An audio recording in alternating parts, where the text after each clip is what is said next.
Sanje Chudon Zoye Chunam La Janchu Padu Dani Gyabzo Je Daye Jinso Jive Zonam Ji Rola Benje Sanje Chuvara Jo Sanje Chudon Zoye Chunam La Janchu Padu Dani Gyabzo Daye Jinso Jive Zonam Ji Rola Benje Sanje Chuvara Jo Sanje Chudon Zoye Chunam Chanchu Padu Dani Gyabzo Je Daye Jinso Jive Zonam Ji Rola Sanje Chuvara Jo Sanje Chudon Zoye Chunam La Chanchu Padu Dani Gyabzo Daye Jinso Jive Zonam Ji Rola Benje Sanje Chuvara Jo Ma Nangwa Dan Nyambe Simche Dan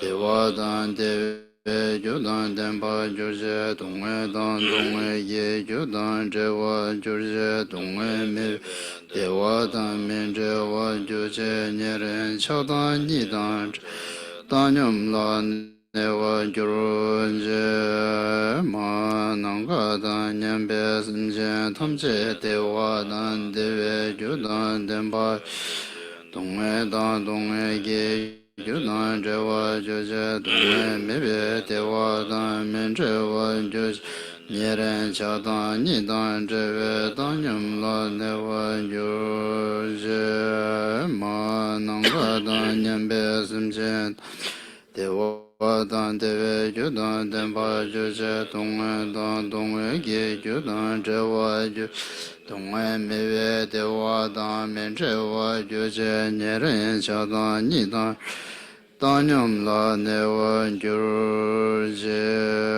Banza Sadu Samaya Malu Balai Banza Sadu Tenu Ba Dejo Dejo Memba Wa Sudu Joyo Memba Wa Subu Joyo Memba Anurada Memba Wa Surva Sete Menza Ya Surva Kurma Suza Menza Shiri Ha Ho Banga Ve Surva Dada Gata Banza Mame Banza Bo Banza Ma Samaya Sadu Banza Sadu Samaya Manu Balaya Banza Sadu Tenu Ban Dejo Dejo Memba Wa Sudo Joyo Memba Sobo Joyo Memba Wa Anurata Memba Wa Surva Sade Menza Ya Surva Kurma Suza Menze Tam Yam Kurum Ha Ha Ha Ho Banga Wen Surva Tata Gata Banza Mame Banze Bawa Ma Sama Sado Banza Sado Samaya Manu Balaya Banza Sado Deno Dejo Dejo Memba Wa Sudo Yoyo Memba Wa Sobo Yoyo Memba Wa Anurata Memba Sarva Sate Menza Ya Sarva Gama Mizim Shim Kuru Hong Ha Ha Ha Banga Wen Sarva Tata Banza Mame Banzin Bawa Ya Sadu Banza Bime Hong Xie Nambra Tabe Wang Xie Serye Sar Xie Om Banza Rike A Hu Chi Jare Mo Ju Ki Yong So Gurwe We So Hong Re Ye Wo Re Ra Xia Lu Ba Bo Lo Zan Bo No Ba Lang Ju Chang Zhe Mi Ni Nu Lu Dan Le Ba Lo Nga Yab Da Nga Yab Xin Chang Do Zhe Mi Nin Da Zhe Mi Nin Ge Rinpoche Re Wo Ba Sam Ge Xin De Zhu Ba Ma Men Be Lo Do Ko Lo Rinpoche No Bu Rinpoche Zomo Rinpoche, Lumbo Rinpoche, Langbo Rinpoche, Dajo Rinpoche, Mawa Rinpoche, Dera Chenpu Pumba, Yewa Ma, Chewa Ma, le ma kara ma me to ma du ma nang se ma che cha ma nye ma da wa Rinpoche do cho le nambra jebe gen ze wo so la da mi ben jo ro po zong zo wa ma zang wa me wa xing ga nambra ta wa de chen chen za wa dan ju bra jebe ban den la ma tan pa nam da yi dam gen wor ge la zo nam wen jo Rinpoche namba sundan bawo kancho che kyong suma khotan che wa namlan pe wara ki wo lama dan kingur ki zi wo tami dewe chengdo tekwa chenpo menche ki unguru samu shuwe yundo pe wara ki wo lama da kingur ki zomi tewa tewa chenpe sungjo samu shuwe yundo pe wara ki wo ento je zhuwe tundu she so so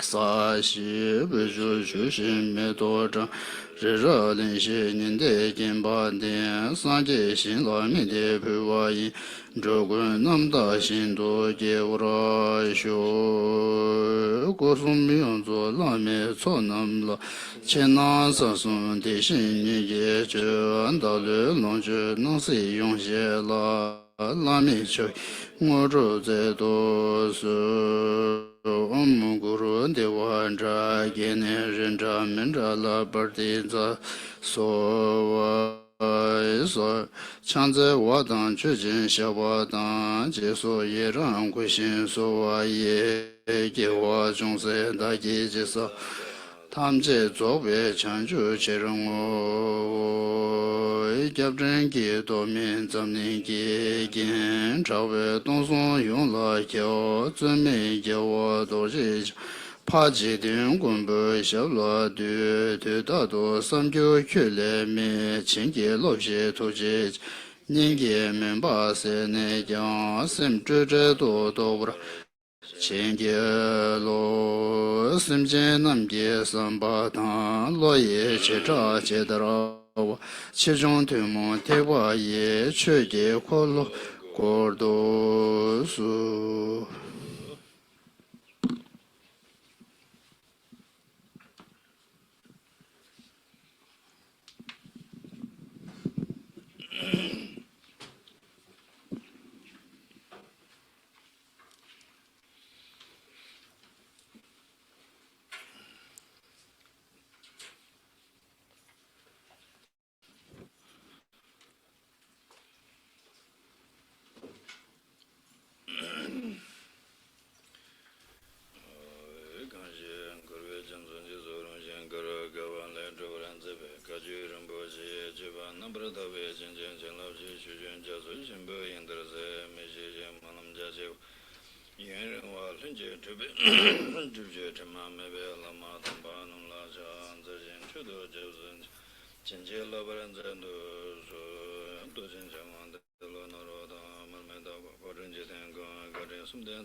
Survande soda ju chenje lo chenje ngada dumba zo sanje gandru mango baden lamra shara do jiran tarbe lam dumba yonze shine nam la gujan sar nam na ze nam da ge lamal na se ji shen son che ban buron kong son yon do do survande ankurwa tong du so chenje lo ji yin ro do ge jin masum ju me jerbe chenbe ye shen ga dan den zwe da ne ga chen chen ro wa chum ze rum bo je da sum ne je nga na sur wan de chun ne je nga do chen je sam de ne je me nam dan de lon de chu go do bra chen je lo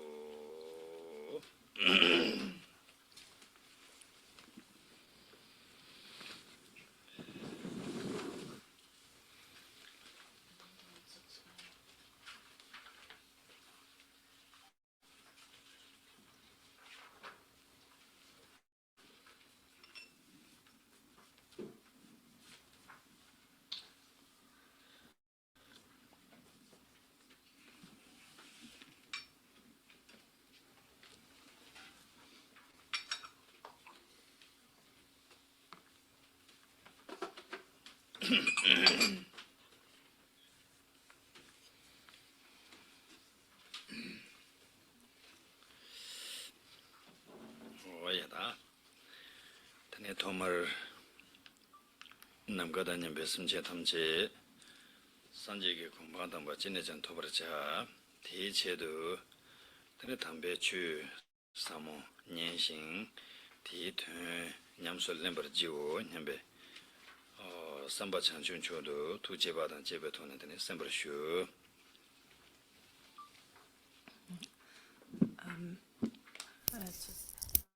So in the beginning, considering all sentient beings as vast as space is vast, and with the intention that all beings may reach the state of fully perfected Buddhahood, with that kind of intention in mind, we can listen to the profound Dharma and generate the mind of bodhicitta.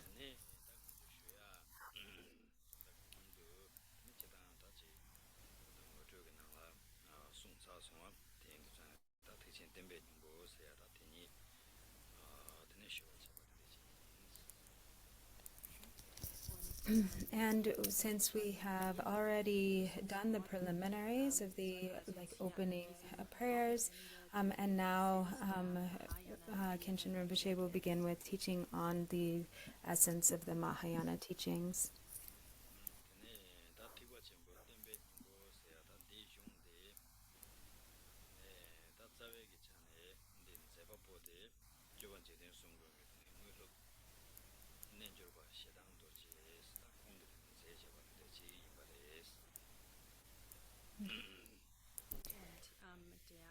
And so the author of this text, the Khenczen Ningpo, or the essence of the Mahayana teachings, is one of the heart disciples of Lord Jigten Sumgun, the yogi Shedang Dorje.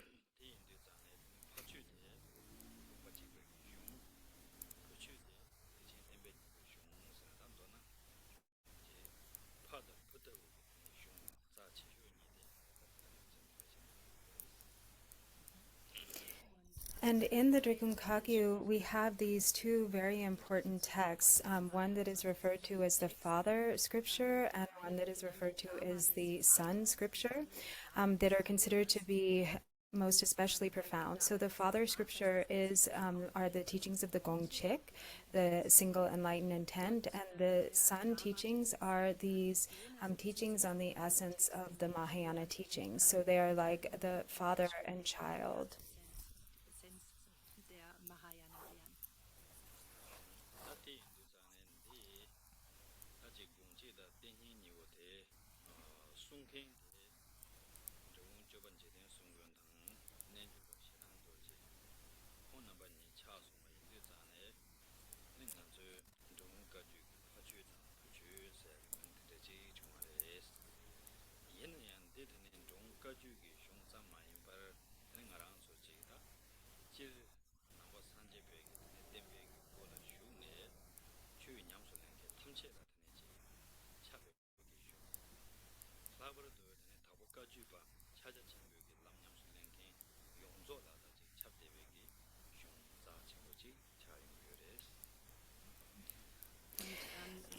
And so the Gongchik and the Khenczen Ningpo, or the essence of the Mahayana teachings, are thought of as father and child in the sense that, Lord Jigten Sumgun being the author of the Gongchik, and then Shedang Naljor, or the yogi Shedang Dorje, being the author of the essence of the Mahayana teachings. It is like father and son, or guru and disciple.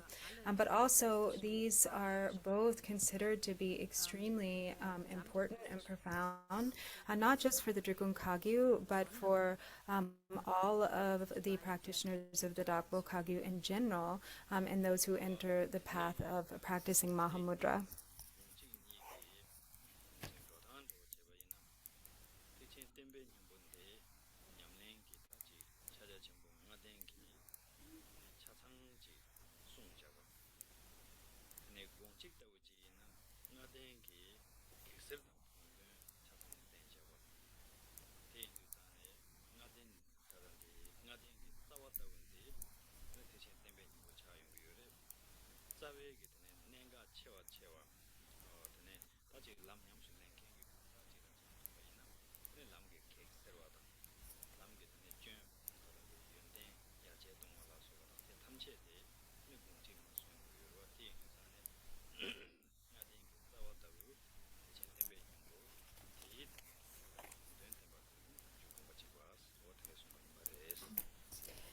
And these texts also complement one another in terms of the practice, in that the essence of the Mahayana teachings is really like the root instructions for the fivefold path of Mahamudra, and then the Gongchik is an elaboration or a deeper explanation which helps to clarify doubts, clear obstacles, and also to nourish and cause qualities that are developed to increase. Fünfteiligen Pfad eingeht, und zwar vor allem in der Weise, dass erklärt wird, wie man Hindernisse für die Praxis beseitigt und wie man die Qualitäten, die man aus der Praxis gewinnt, weiter vermehren kann. Also die Essenz der Mahayana-Lehren ist die Grundlage und erklärt den fünfteiligen Mahamudra-Pfad. And so in that way, the Gongchik is like really the root text, which explains the path of the fivefold path of mountain. Okay, yeah. No, diggity. Virginia, sorry, I wasn't looking at It's okay. It's okay. Yeah, give me a sign. So, okay.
And so for those who aren't familiar with the fivefold path of Mahamudra, it is really a concise path of practice in which all that is necessary for accomplishing the Buddha Dharma is complete. And so these five are first, in the beginning, as the special preliminary, there's the practice of bodhicitta. And then second, as entry into the practices of secret mantra, there is yidam practice. And then third, as the root of all blessings, there is the Four-Kaya Guru Yoga. And as the real main practice, or the primary practice, there is Mahamudra. And then fifth, or finally, as the conclusion of both the preliminary and the main practice, there is the final practice of perfecting through dedication. And so these are the five of the fivefold path of Mahamudra. Also dann die eigentliche Praxis von Mahamudra. Und fünftens die Widmung, die ja jeglicher Praxis des Dharma immer folgt. Und so hat man also diesen fünfteiligen Pfad als Zusammenfassung von all dem, was es zu praktizieren gilt. 대인도 다 된대기 나대 알아서 빼는 남주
And so this kind of corresponds to, if we think of how this works in terms of worldly endeavors, say as with the example of education.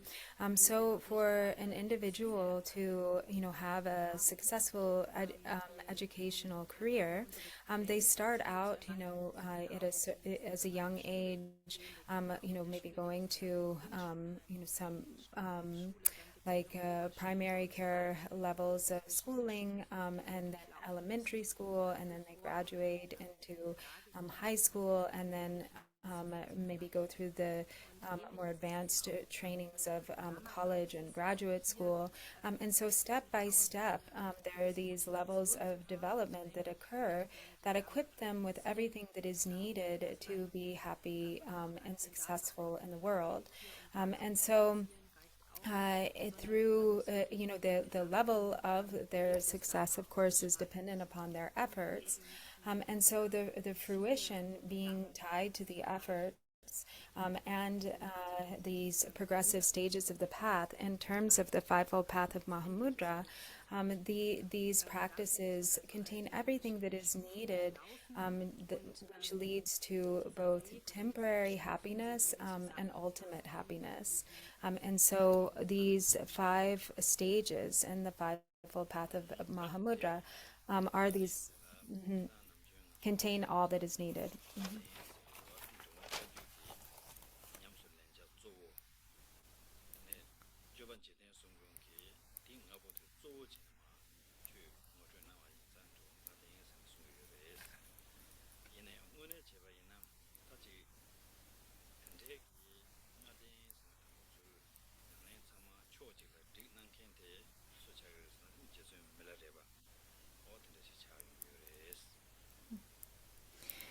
And so the fivefold path of Mahamudra is now, commonly practiced throughout the Drikung Kagyu, and was mainly popularized with Lord Jigten Sungön.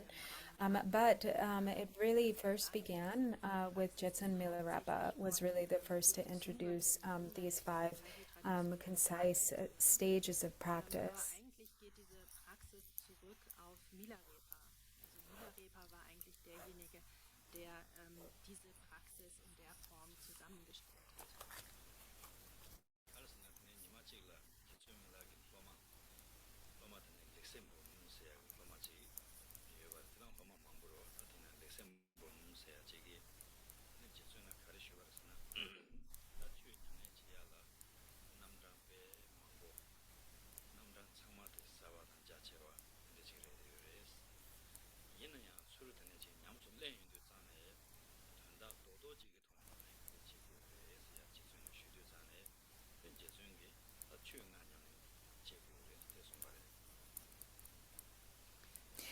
And so first, Jetsun Milarepa explained these five to his disciple Lexibum. And of course, Jetsun Milarepa had many disciples, but among them, this one disciple, Lexibum, asked Milarepa, there are so many different Dharma practices that they're all incredibly vast and profound. But how does one know how to, how does one decide what to practice and what is really like the kind of concise, essential point when it comes to Dharma practice? What should one take up?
And so, and so for then Jetsun Milarepa said first, one at the beginning, one should develop love and compassion and bodhicitta for all sentient beings, and second, one should arise with one's form or with one's body in the form of the Yidam deity, in the form of Chenrezig.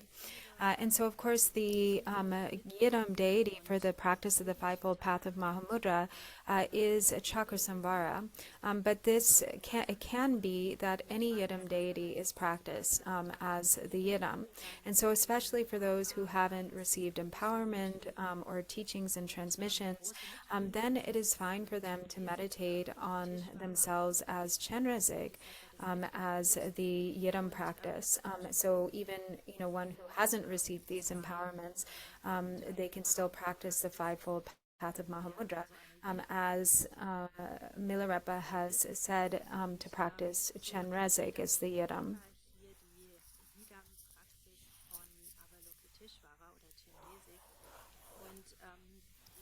Mögen vielleicht manche denken, ja, aber eigentlich wird doch immer Chakrasambhara als Yidam empfohlen innerhalb dieses fünfteiligen Mahamudra-Pfades. Das ist aber so, dass das nicht unbedingt so sein muss. Also man kann Chakrasambhara dort als Yidam praktizieren, wenn man aber zum Beispiel keine Ermächtigung in Chakrasambhara bekommen hat, keinen Lung bekommen hat, so gut auch die Praxis von Chenrezig oder Avalokiteshvara hier einfügen. Das war also dann die zweite Zeile von Milarepas Antwort.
And so, also Lord Jigten Sungen says in his collected works that when he teaches on the Fivefold Path of Mahamudra, he often also encourages practitioners to meditate on Chenrezig or Avalokiteshvara as the Yidam deity, because there is no danger in doing so, and there's great benefit. And so we tend to, especially nowadays and perhaps here in the West, there is more excitement around the wrathful deities. We tend to be drawn to the wrathful deities and less inclined to practice the peaceful. But we really shouldn't think of them as being separate or being different. It's not as though they are two different individuals, as though they were, that sort of externally exist, as though there were, one deity like Chakrasambhara who lives in his house, somewhere in Europe, and then Chenrezig who lives in his house over, somewhere in Asia. But rather, both the peaceful and wrathful deities are exactly the same in essence. And they are representing the qualities of the true nature of mind. And so if one has the ability to really practice the generation stage and completion stage yogas of deities, secret mantra deities, of highest yoga tantra, then it is great to do so, wonderful to do so. But if one's practice is not maybe so developed yet, then perhaps it is more beneficial to practice Chenrezig as the Yidam deity. Man hat Stabilität erlangt in der Hervorbringungs- und der Erzeugungsstufe, dann ist es zu empfehlen, sagt Jigten Sumgön in seinen gesammelten Werken, dass man dann auch eine solche Gottheit wie eben Chakrasambhara als Yidam praktiziert. Für alle anderen, die aber eher noch Anfänger auf dem Pfad sind, empfiehlt er eben anstelle von Chakrasambhara hier Chenrezig, also den großen Mitführenden, zu praktizieren.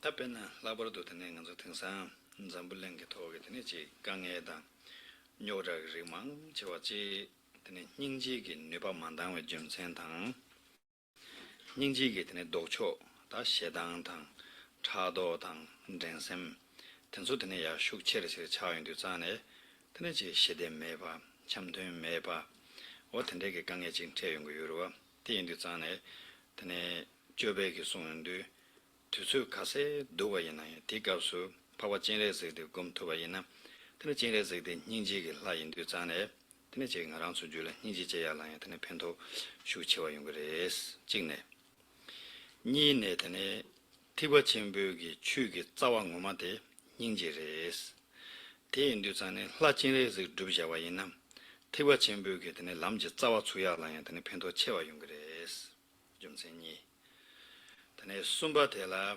ngi tene ta ngarang su be ji 벽이 뷰주 남반다지나 티바체종 하다 제바지 창대바 텐데지레 텐데기 티바체종 하다 제바지 창야게 까딘도데 가르스나 흥게 벽이 되네 자르보튼소 기 간다라 자감 파베 유르게 되네지 추 용수조바데 별라마 줄슈 다텐데 나웨게 까딘라 되네 중화 인도 자네 되네 흥게 주제 된소 창마데 파바 진레스게 남주 샤다레스 대인도 전에 텐데기 돕지 나랑서 레왕게 돈에야 진레스는 저와 슈친부 요래 송바래 텐데인도 텐데 예담게 라라 진레스 kumbayina 텐데 지라 뉴르도 토야라서 그바요 송도와 대인도 전에 텐데 ngaden게 나네 다지 예담게 라지단 가르고만 되기래데 예나야 신다 텐데지 더금술 메시발라서 와요나 텐데 진레스랑 곰네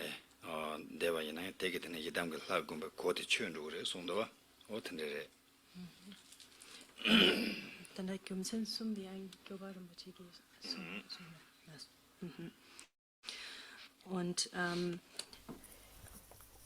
And so there are mainly three reasons that Lord Jigten Sungpan also explained for the benefits of practicing Chenrezig as the Yidam deity. One is that, especially in this age when the afflictive emotions such as anger and jealousy and competitiveness are especially powerful. This practice helps or has benefit in increasing the qualities of compassion, harmony, and peace. And then also because the essence of practice is really, this heart of compassion and bodhicitta, which is like the entry to all of the practices of the great vehicle or Mahayana, then it is especially beneficial to practice Chenrezig in that it assists in developing those qualities and helping one to really, truly enter the practices of the great vehicle or the attitude of the great vehicle.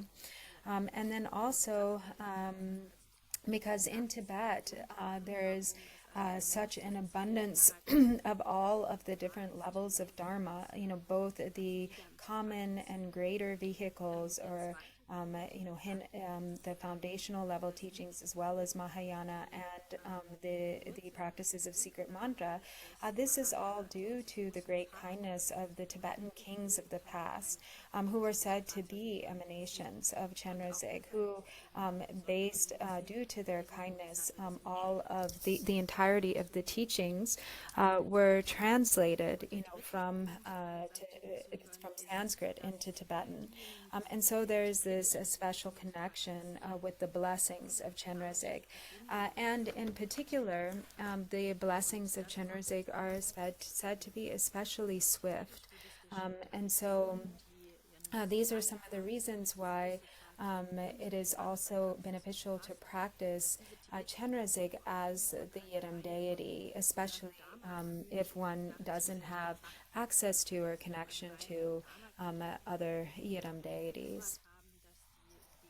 Die buddhistischen Lehren aus Indien nach Tibet übersetzt wurden und dort verbreitet werden konnten. Und diese Dharma-Könige waren alle Emanationen von Chenrezig.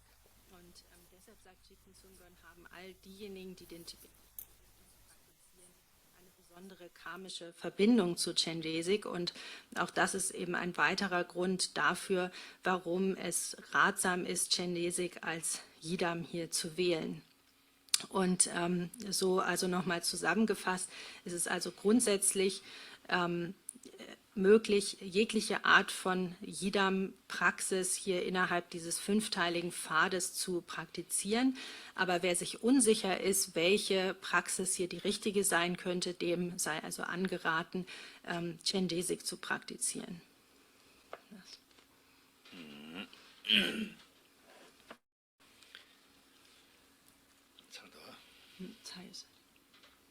Oh yeah.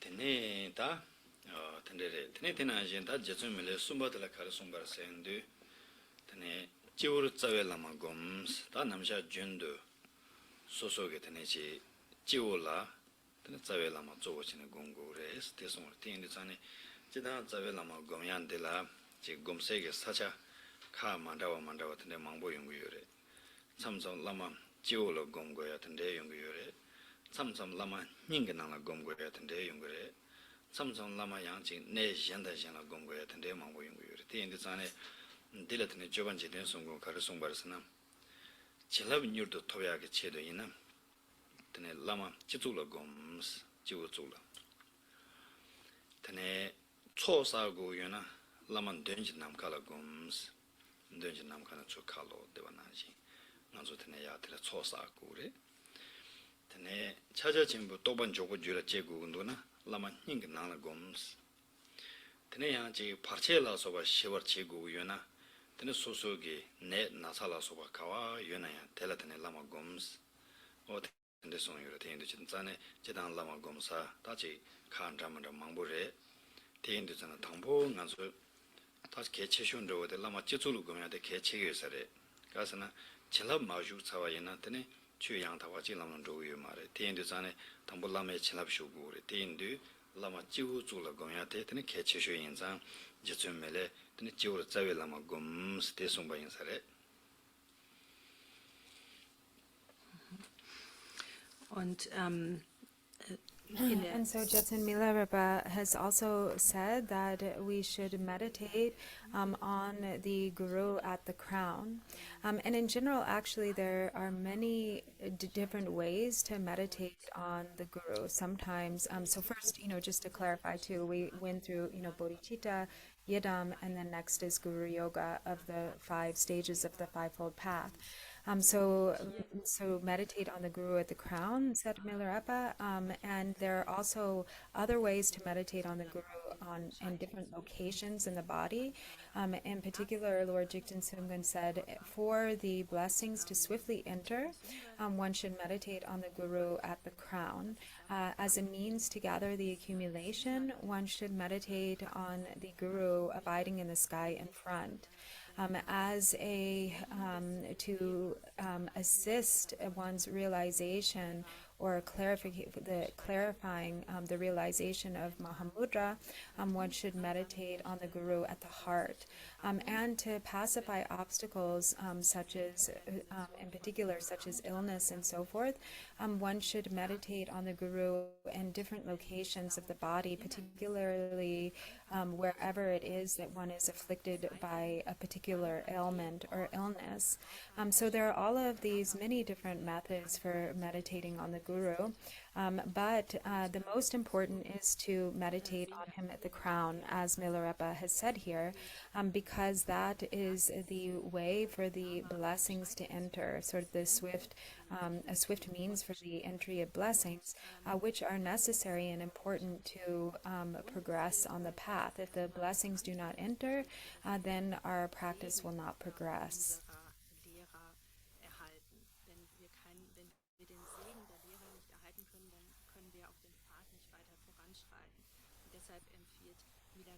Hier wahrscheinlich diese Form der Meditation, wo man den eigenen Herzenslama auf dem Scheitel visualisiert.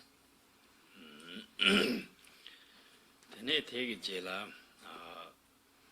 chaja chimbu ki ngangla tene gomde pa yun sengu res gom yun rinpo jagu res umgare tate indu chaja chimbu nelu ngon chwe denken yina gomjaya le lawarwa ta yina yang nganzo tandan di le thangpo banda che yina zo tene karsana sem nebar chebegi tabla tene gomya te ke chimbu yinsare thangpo nganzo shine nengo zugu re ta wangbo nombo yina ne thangpo ne samgu nelu ngo tene ngon chwe nrugu yore tene go chashin rangi tola nyabar sha chogu yosare yina tende mendo zane le thangpo banda che yina thangpo shine tende jula che shine gom tene ti tone ya langtong gom ya oda tende ke namju gom surji sungurwa o ti indi zane ta tensu tola tene te si gom yun ring sandra wo chi so go re tende sungbare te indi nganzo penna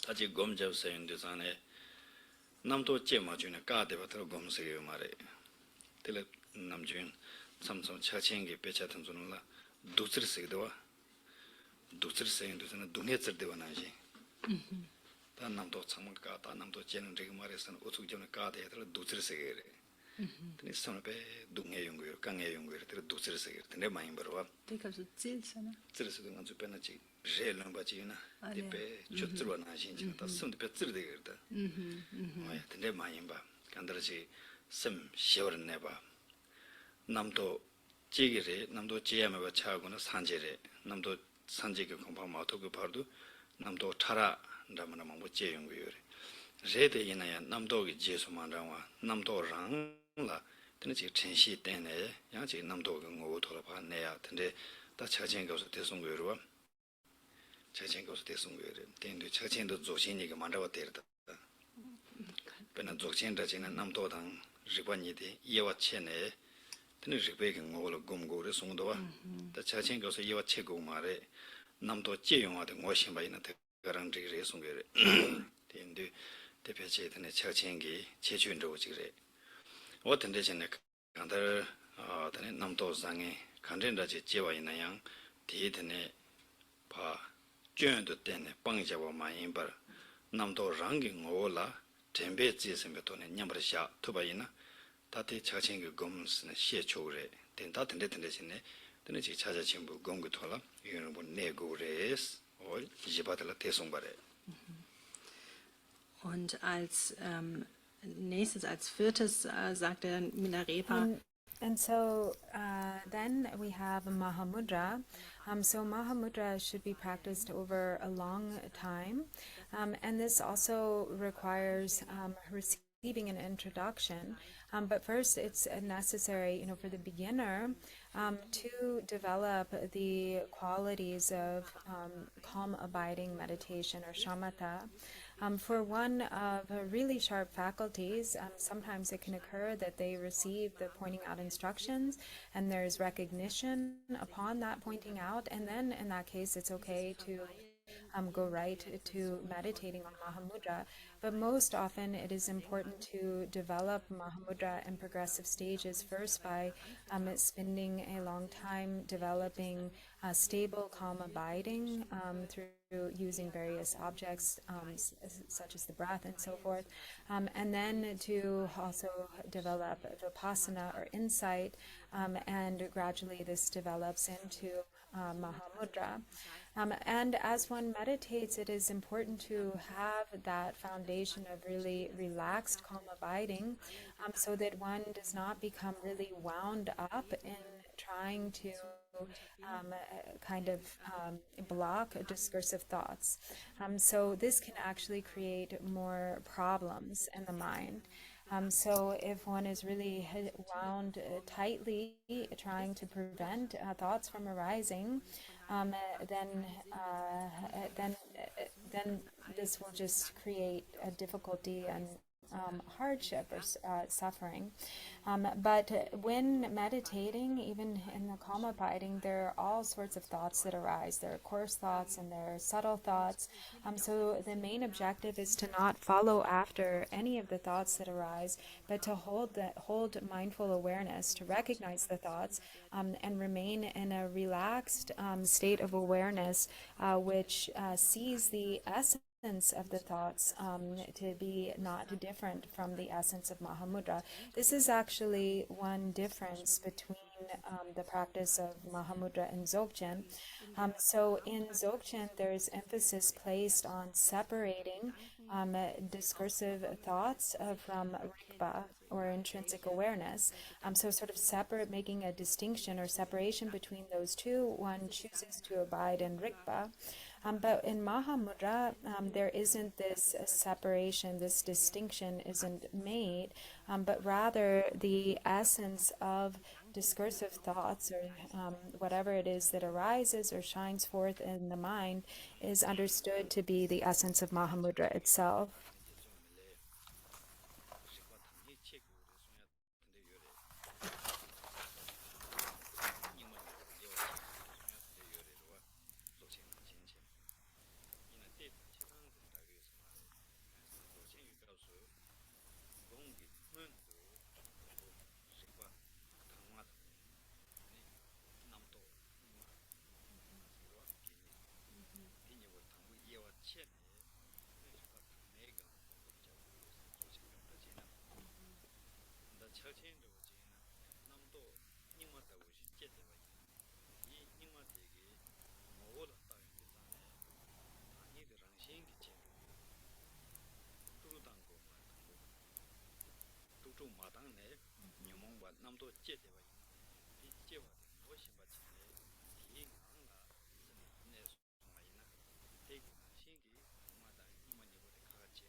남도스는 파이와 지체 리과스는 주의와 지체네 되는 리베간 검자서야 돼 고마를 자신라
And so, also Milarepa speaks in some ways very similarly to how it is taught in the context of Dzogchen, to look directly at the clear, vivid essence of intrinsic awareness, to separate that out from the ordinary mind, or sort of the diluted consciousness. But there is this distinction. It's really the same thing. The result is the same, but the approach is somewhat different. So, for instance, in the practice of Dzogchen, there's this emphasis on separating these two from the get-go. So there is the vivid clarity of intrinsic awareness, and the discursive thoughts and conceptual arisings of the mind is sort of like waste or sediment in a sense. And so to have the clear, vivid awareness, you have to separate out the waste or the sediment.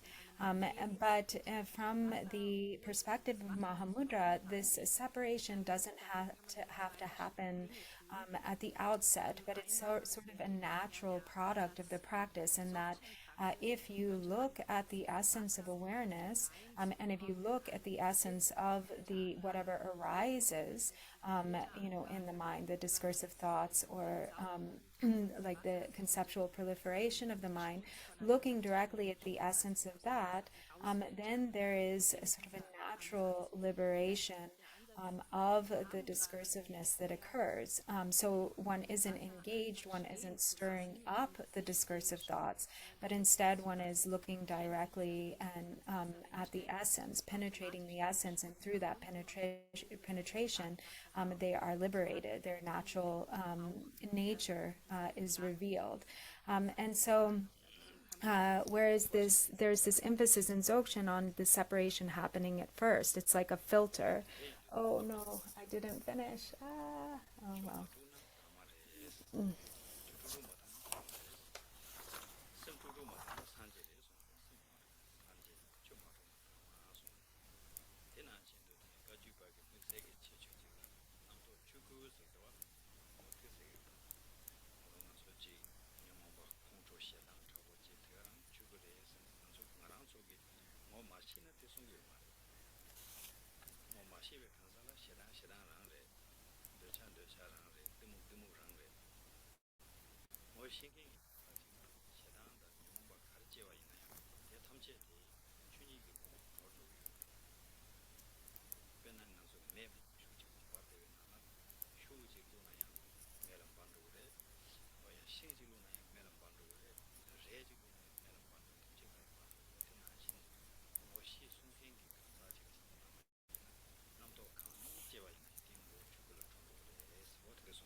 Okay, so I didn't finish what he said before, but and so in the tradition of Mahamudra, There is, or in the Kagyu tradition, we often talk about the thoughts themselves being the nature of Dharmakaya. So whatever it is that arises, whether anger or any of the afflictive emotions, they are all liberated in the expanse of awareness, recognizing by recognizing their true essence. So it's sort of like awareness itself is like fire, and that fire, when it is very strong, whatever it is that meets with that fire becomes the nature of fire.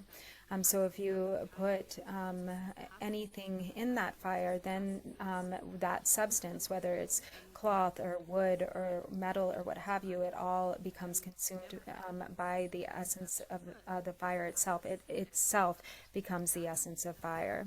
And in that way, whatever it is that arises in the mind is also the nature of Mahamudra.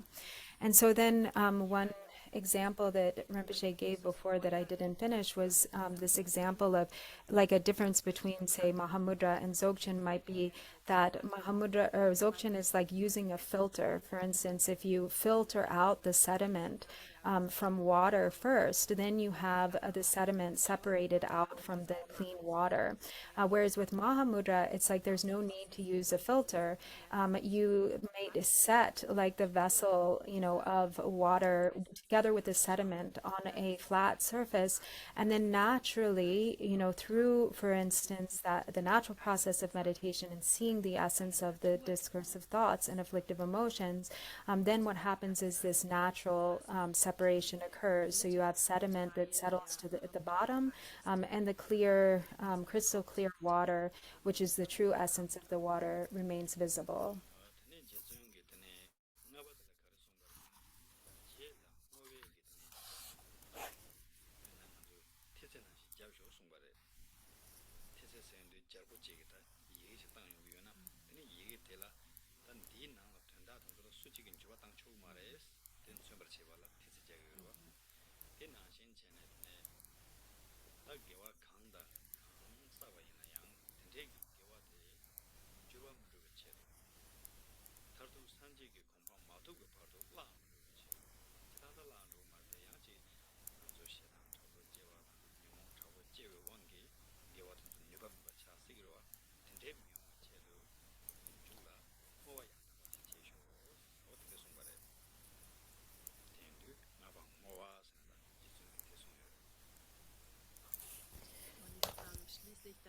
And then the final or the fifth of the fivefold path is is dedication. And so this is like it's kind of likened to a stamp or a seal of a great king, meaning that if a king uses his stamp or his seal, then that is the final word and nobody can change it.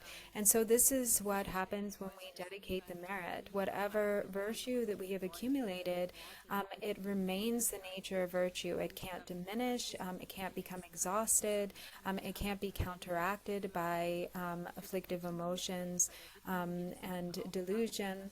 And so that virtue remains from now until attaining the state of Buddhahood. It is when it is sealed with dedication. So this is the fifth of the fivefold path, which is dedication.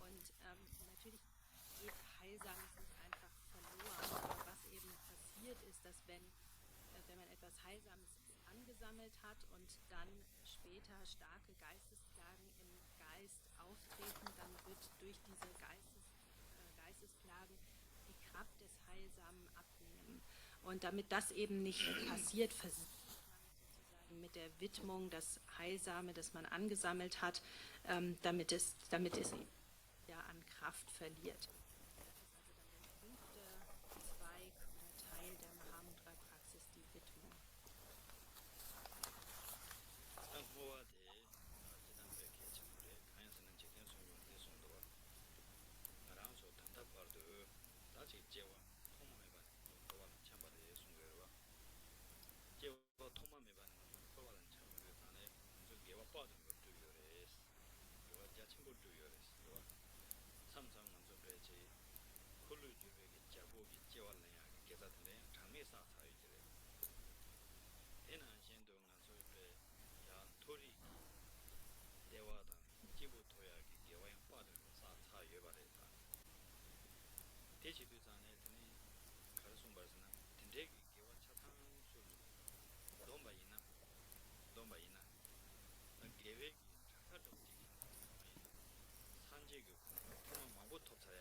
사유지레스 제티 개와트 성마 잠깐도 dom바이나 대가 사유레스 제 당로 송견 배지 파주 인사래 파무주에 대 송사래 근데 대요 송금이 약 저거티래 하나 근데 얘는 나도 같이 산지 그만 도요 말했어 그때 전에 이나도 모아지 마시고 저는 송도 바로 때문에 그래서 나도 모아요 지요 말했어 지단 모아 지요 말했어 그래서 제와 있나요 제 되게 지도 모아지요 그랬어 근데 겨우 또 하는 거 진짜부터 와 대인도 모아요 지금 저는 송도가 네 모아요 거든 항상 대인 마음 몰래요 대인도 강다량 내가 봐도 모아 송도다 대인도 얘기 찾아지고 나대에서 얘네 지금 말라레베텔 믹스에게 찾아지고 나대에서 맹다고 이거 말해 대응하는 지에서네 네 엄마가 대시 손한도와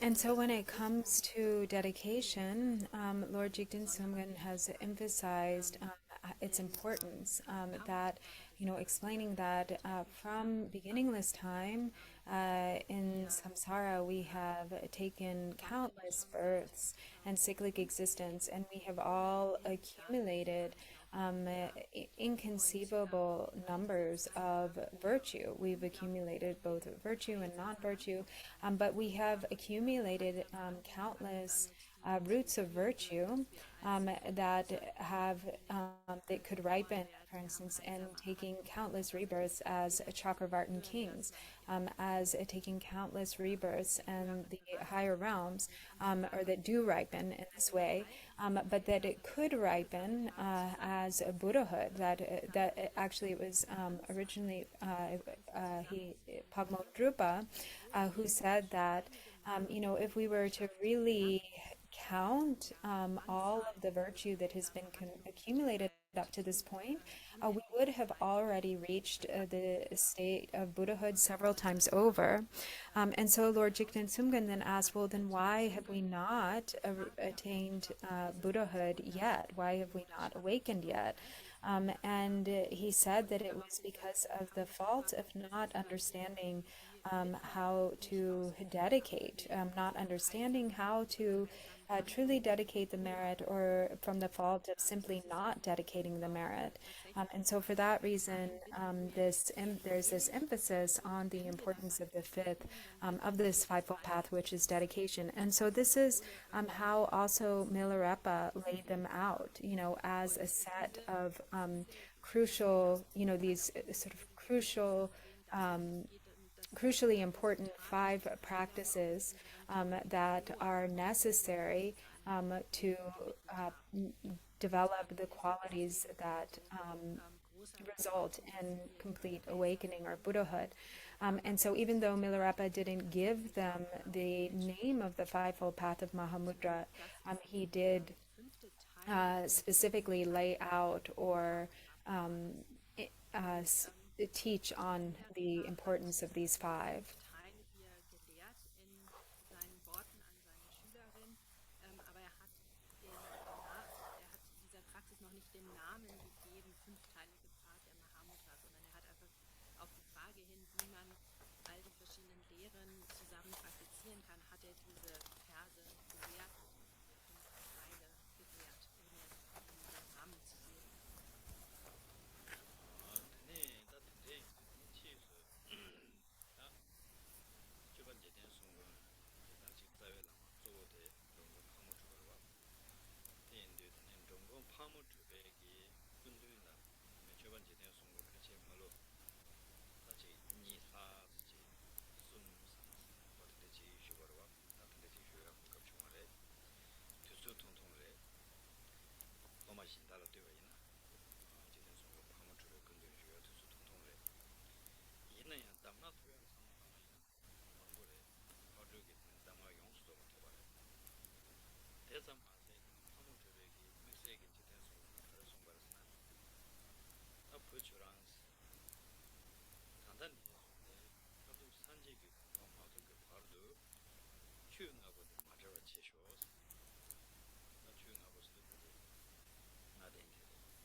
And so Lord Jigten Sumgön's root guru was Lord Pagmo and Lord Jigten Sumgön only stayed with Pagmo Drupa for a short period of time, 2 to 3 years or so.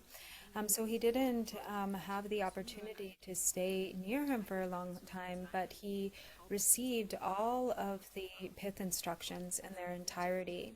And Pagmo Drupa really emphasized to Lord Jigten Sumgön that he should mainly practice these five dharmas, that everything was needed there in that practice to reach the state of Buddhahood, and so he should never separate from the practice of these five. That as a result, all auspiciousness on a temporary and ultimate level will unfold, and he will definitely experience the result. And so Lord Jigten Sumgön himself really dedicated himself to the practice of the fivefold path, and also he was the one who really popularized it and imparted to all of his students that this should be, that the kind of preciousness of this path of practice of the fivefold path of Mahamudra, and it was in this way that it became a specific practice, lamrim, a practice or practice of the progressive stages of the path that is unique and very special to the Drikung Kagyu lineage.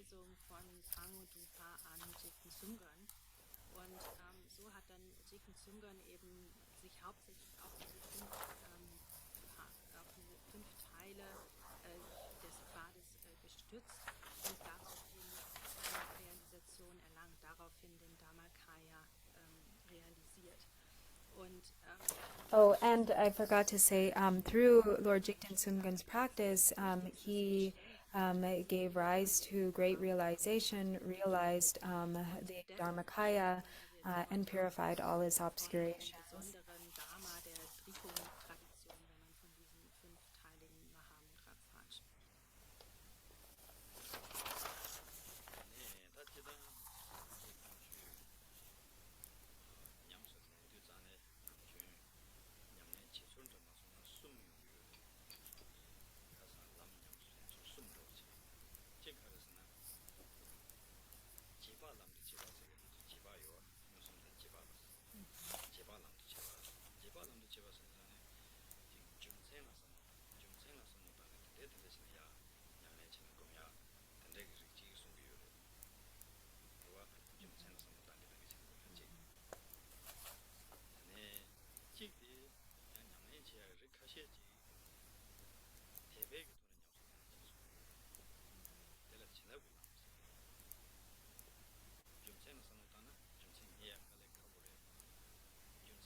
창도 요래 숨가 창 요사 당 나랑 고알렌 당 다데 가르치는 창 요사에 saying 문도 장축이 있음 양의 제국이나 좀 센서 당고 당보 심체 담체 파마이 거 근데 대속까지 짓고 그냥 얘다 들리지 수고 삼바 얘들의 마수나 내가 미리과 삼바 다들 좀 센 남정 망부 지기 돈 삼당에 근데 장축에서 줄이지야 대체 요구와 대응산에 문족이 냠내 통소대 지바단도 제가 우차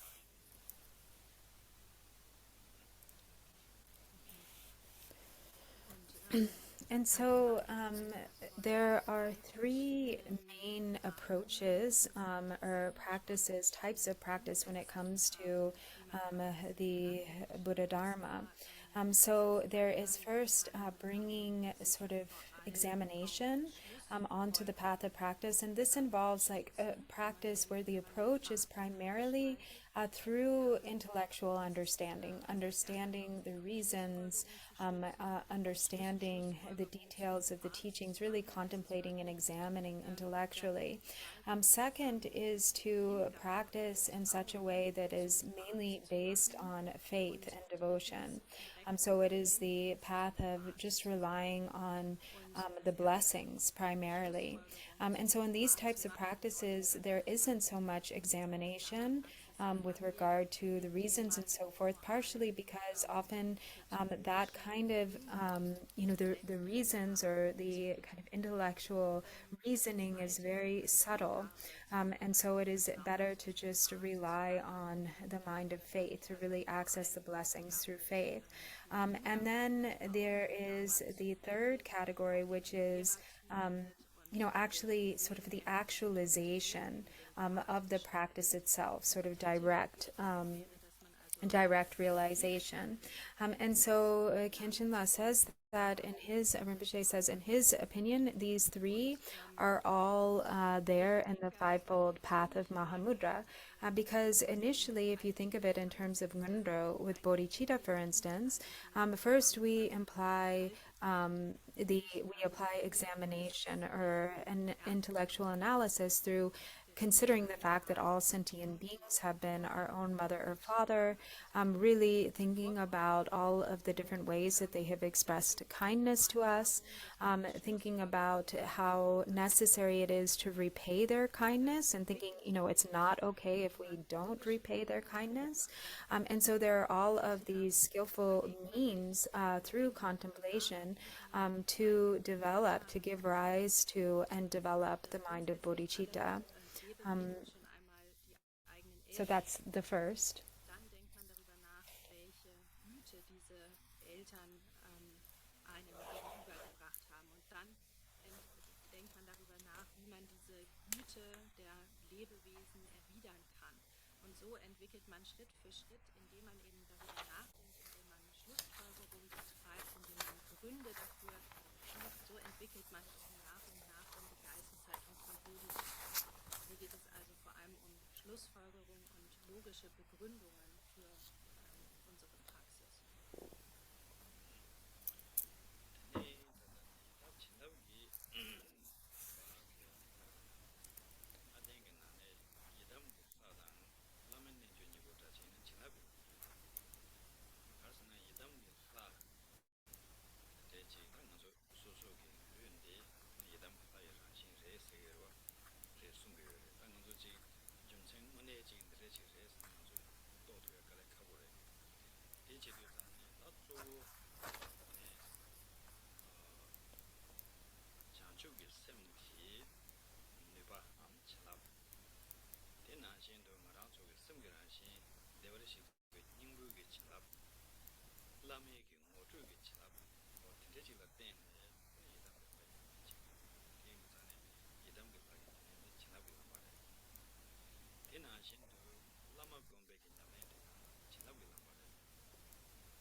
lama drebe nyamay tilula chilab gana baas ge tende inza na dengi nane yedam ge ladang lama drebe nyamay chilab lamdo cheba asya tere.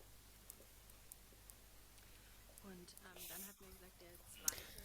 And so then the second type, which is really connecting with the practice through blessing, this is the main approach for the two of Yiram and Guru Yoga.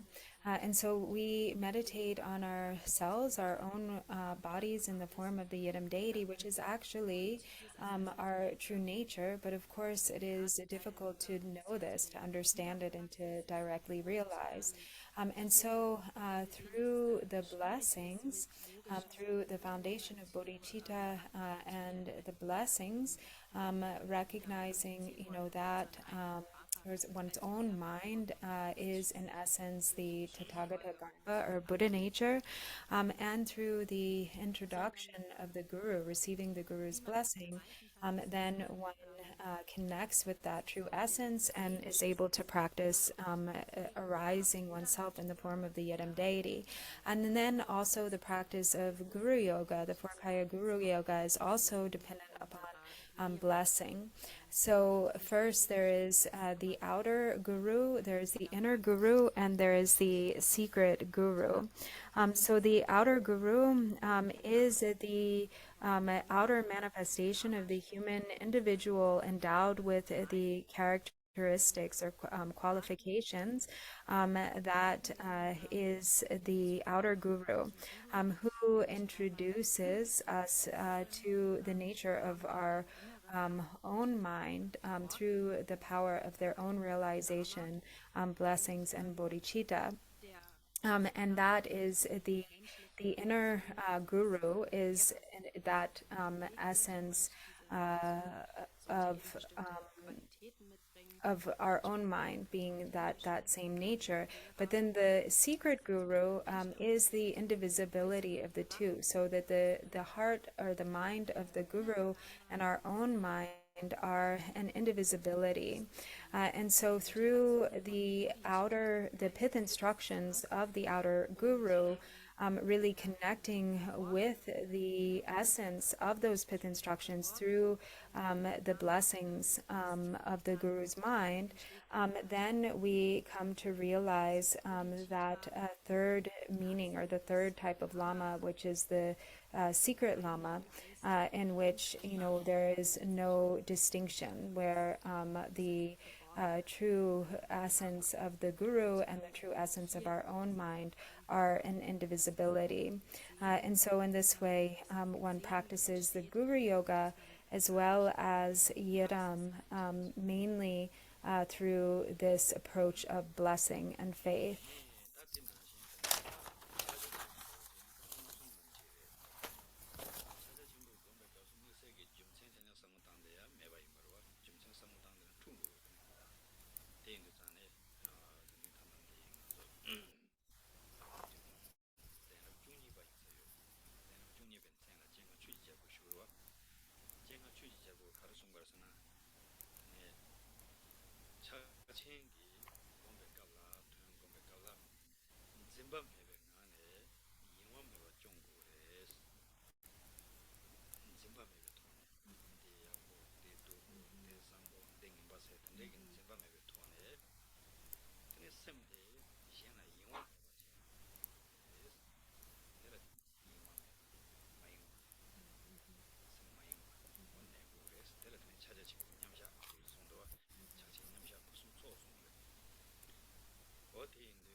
And so then Mahamudra is of this third type, which is just a direct recognition or direct realization.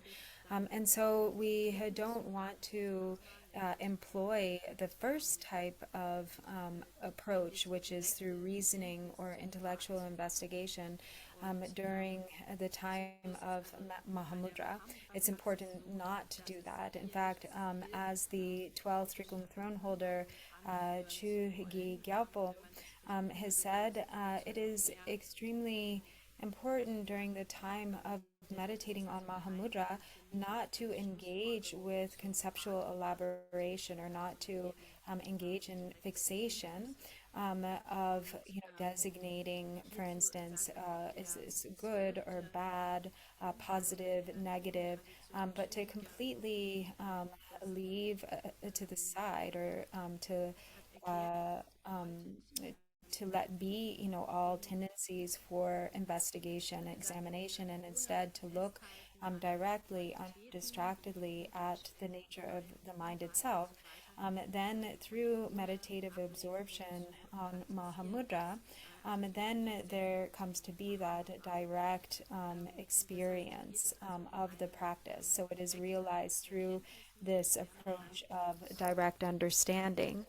And so, of course, this is dependent upon receiving the introduction from a qualified teacher. So there must be the one who introduces the nature of Mahamudra, the true nature, to the disciple, and that individual should have the necessary qualifications or characteristics.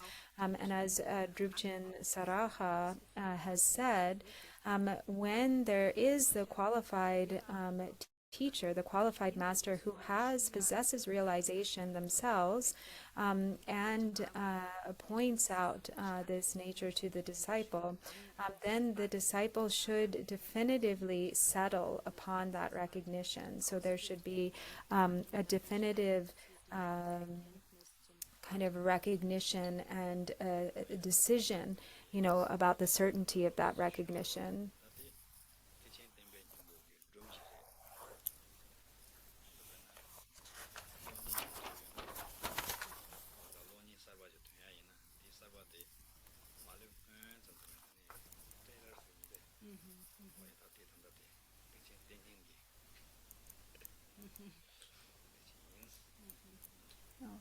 Und das heißt also, hier erstmal eine kurze Einführung darin,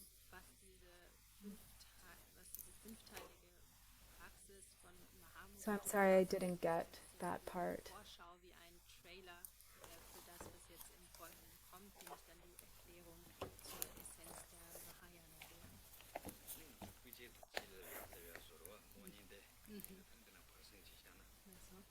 Und der eigentliche Film kommt dann nach einer kurzen Pause. So here there was an analogy about a film or a movie that I didn't fully get, but luckily we have a break right now, so I'll clarify what that was and I'll let you know at the beginning of the next session.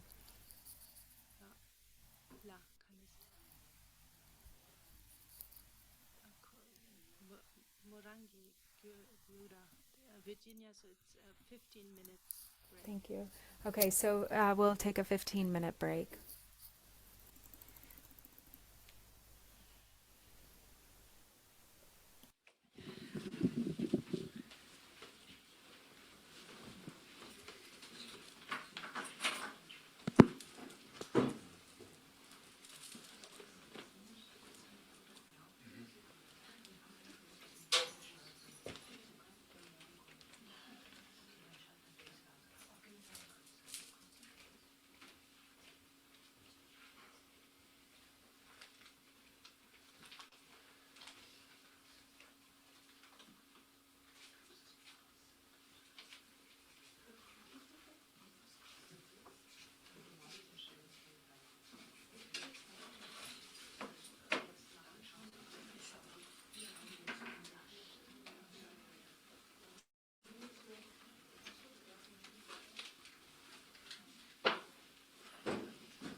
vielmals. Vielen Dank.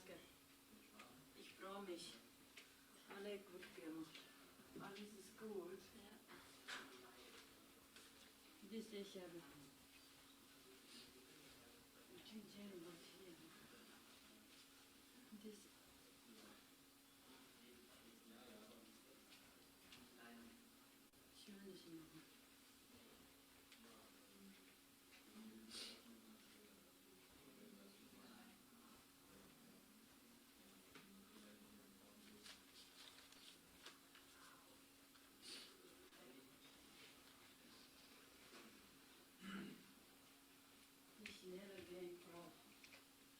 Du gehst auf die Toilette.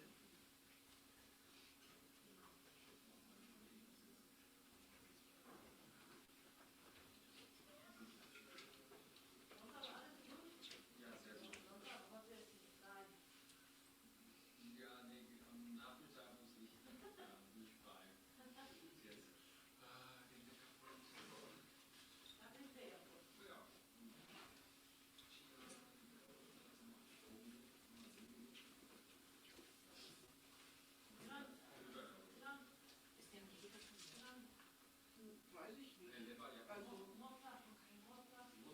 sie hat mir nichts gesagt.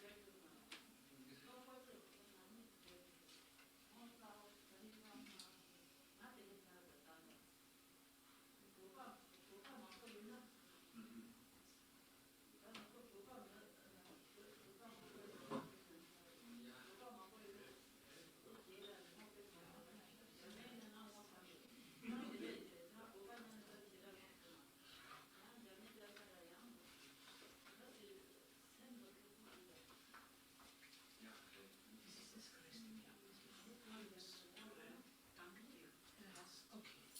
Das ist ein bisschen klein, ne? Aber man kann es ja so nicht. Es ist das Größte. Okay. Das kriegen wir nicht. Wir haben alle wichtige Sachen. Bitte nicht auf das passt. Wunderbar. Bring es runter, das gleich.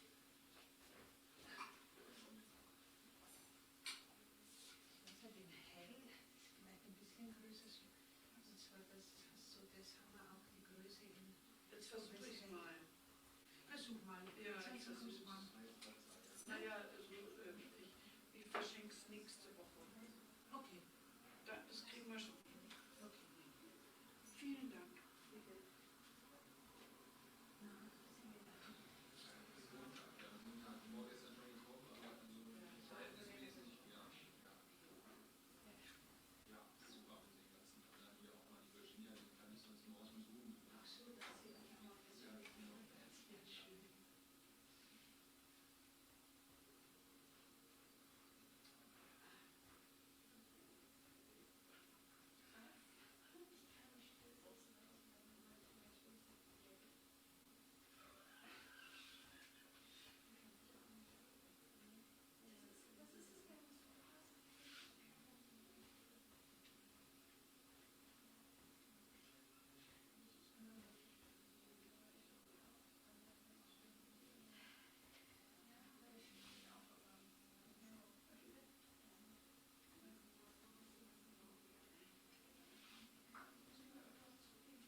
Okay.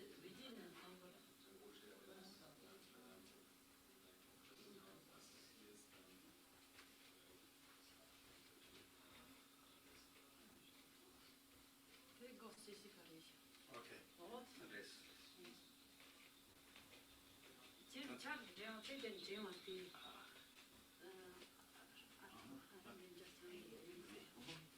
Children. Has been someone general. Children. Is more cheap than you are. Better to know.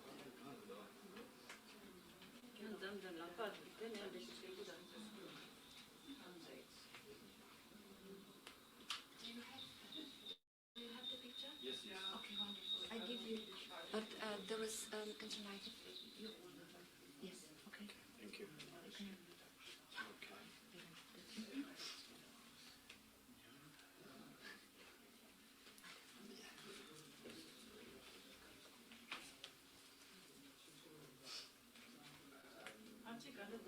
어찌 그만들어. 근데 어진 제가 됐어. 어딘데?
Aber ich finde es nicht. Komischerweise nicht.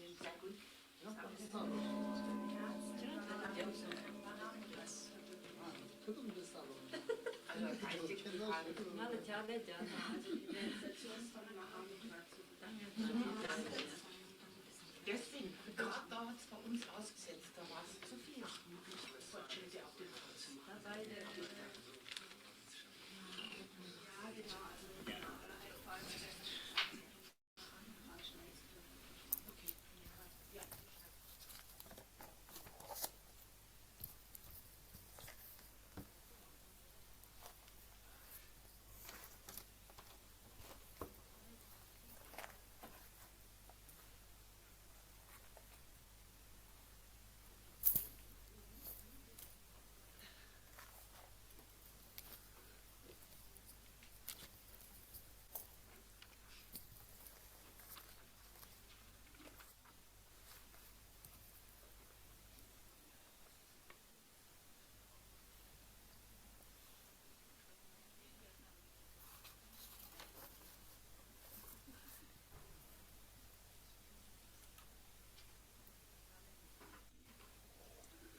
warten noch einen Moment, bis die englische Übersetzung durch ist. Die kam nicht ganz hinterher und jetzt hat Khenczen das hier auf dem Handy und kann dann sehen, wenn die englische Übersetzerin auch fertig ist mit Sprechen, sonst hacken wir die immer ab.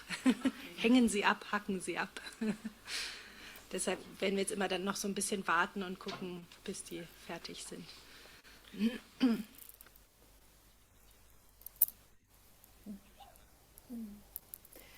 So what Khenczen Rinpoche finished by saying in the last session was that what he's presented to us now is like the trailer, and then as he goes into these teachings on the essence of the Mahayana teachings, then that's like the actual movie.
And so the Buddha always begins his teachings often by saying that when it comes to listening to the Dharma, one should listen well, one should excellently listen, and one should really take the teachings to heart, or really kind of merge them with your mind, to take them to heart.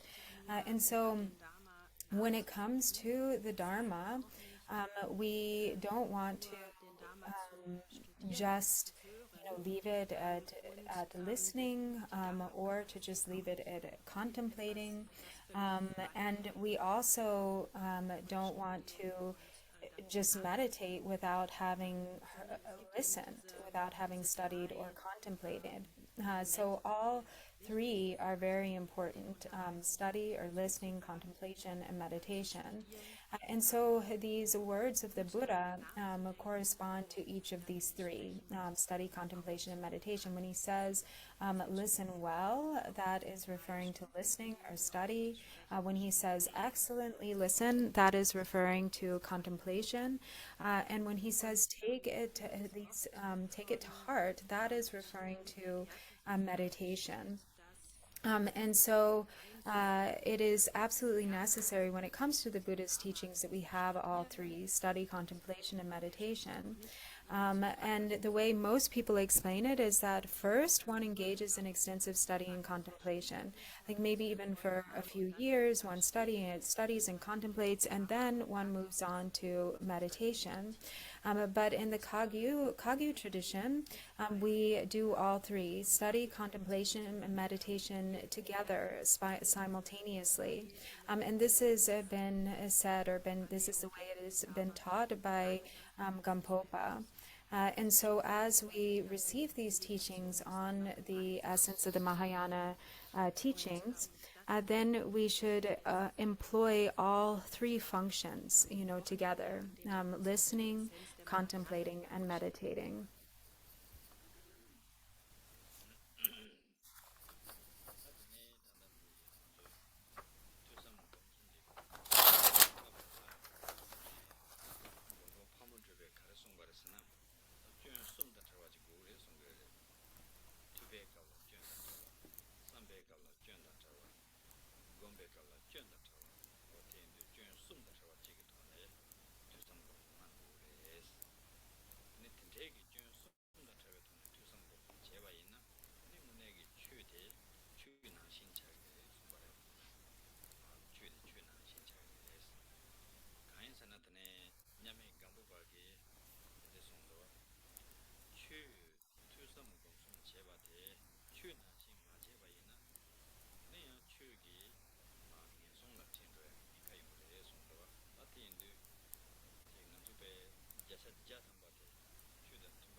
And so when it comes to these three: study, contemplation, and meditation, Padma has said that we should engage in them free of the three levels of faults.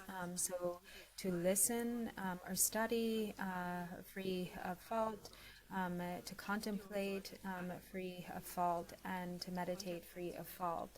And also in that way, when we engage these three free of fault, then this ensures that the Dharma will really go in the direction of Dharma, that our practice will actually be authentic Dharma practice. And this has also been said by the peerless Gampopa. And so if we practice Dharma or engage in study, contemplation, and meditation without, not in a way that is free of the three thought faults, but in a way that is faulty, and we practice Dharma in a faulty way, then the Dharma itself can become a cause that leads to rebirth in the three lower realms. And of course, so what that means is to practice in such a way that even though, of course, it is difficult to have perfectly pure Dharma practice because we ourselves have afflictive emotions, we're in an environment, surrounded by other people all the time. So afflictive emotions get stirred up. But to have the intention, the aspiration to practice the Dharma in an authentic way, to really conduct ourselves in a way that is in harmony with the Dharma. So first to have that hope or that intention, that inspiration to really be in harmony with the Dharma, or to practice the Dharma in a way that is truly authentic. And then to also make aspiration aspiration prayers. So hope and or intention and aspiration prayers to really make an effort in these two, and making the aspiration that our Dharma practice may be pure, that it really may go in the direction of true Dharma. And so we can do this by practicing in this way that Pagmodrupa has said, free from these three faults.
And so then, in the tradition of Dzogchen, these three faults, as we might find, for instance, in the words of my perfect teacher by Patra Rinpoche, so there, when we're listening to the Dharma teachings, we want to do so in such a way that we're really hearing, we're really listening, and we're paying attention.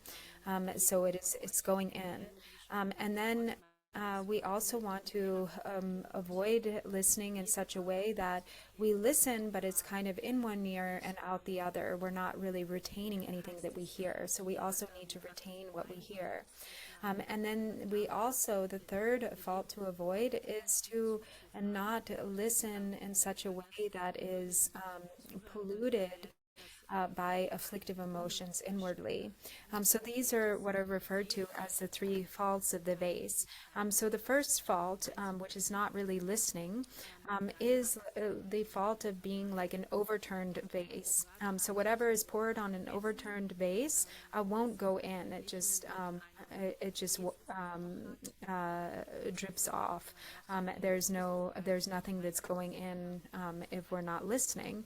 And then being like a vase that is like not retaining what is being heard is like a vase that has a crack in it. So whatever it is that's being poured in is just leaking out. Nothing is retained.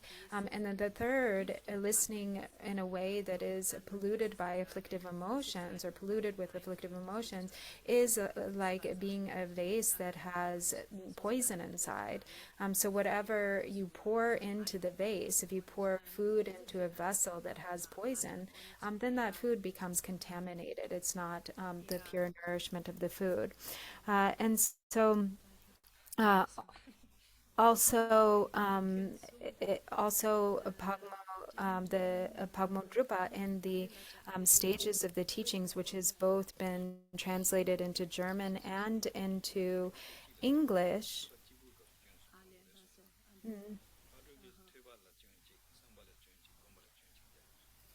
so. Mhm. And so this Tinram, or the stages of the teachings, was translated by the first Vikramashila translation program in 2005, and was published by the Garchan Foundation. And so he explains there that it's really important when listening to the teachings that we really pay full attention, that we do so, that it really making the concerted effort not to be distracted, that this is most important, because whatever it is, if there is not distraction, or if we're really paying attention, then whatever it is that we hear will also naturally be retained. And it also, because the intention is on receiving the teachings itself, it won't become contaminated by afflictive emotions. And so the main fault to avoid here is this fault of not really listening. So on the other hand, when we listen to Dharma teachings, if we're like a turned over vase and nothing is going in, then we might be sitting in the Dharma hall, but our mind is wandering outside. So we're completely distracted, and we're not really hearing anything that's being said. So it's important to have caution, or to make the concerted effort to listen to the teachings in a way that's really fully present, where we're able to really be single-pointed in our focus, and to take in the teachings with the correct intention.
And so Khenczen Rinpoche just reiterated what he said before regarding how Pagmodrupa explains it in the stages of the progressive stages of the teachings, that, to avoid listening to the teachings like a turned over vase, in which we listen, but we're not really listening, we're not really hearing anything, and so we might hear a little bit, but we're not fully present. And so they're really, if we get something out of it, it's still not the full entirety of what is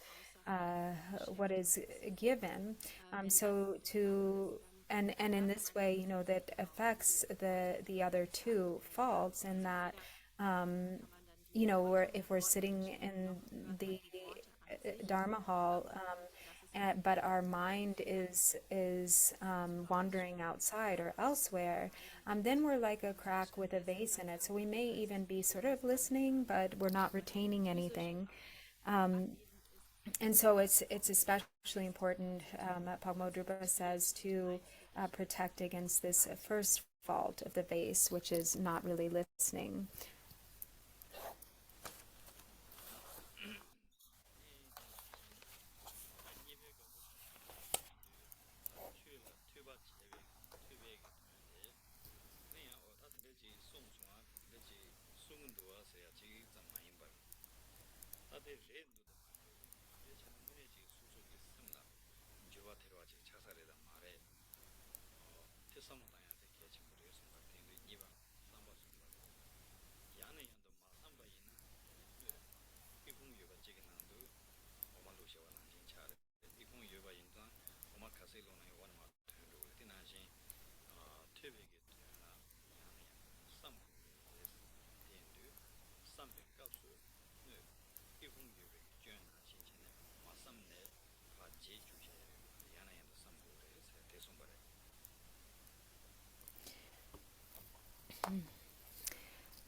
And so also to avoid the second fault of the vase, Padma says, then when we listen to the Dharma, it's important to take it in such a way that we're also really considering what's being said, like recognizing, oh, is it really like this or is it not like this?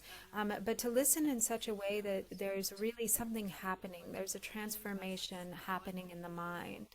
And to avoid, so this helps to avoid being like a vase with a crack in it, and also following, the listening or having heard the teachings, then to reflect on them, to listen to them again and again, or to think about them again and again, to reflect upon the words and the meaning that has been taught.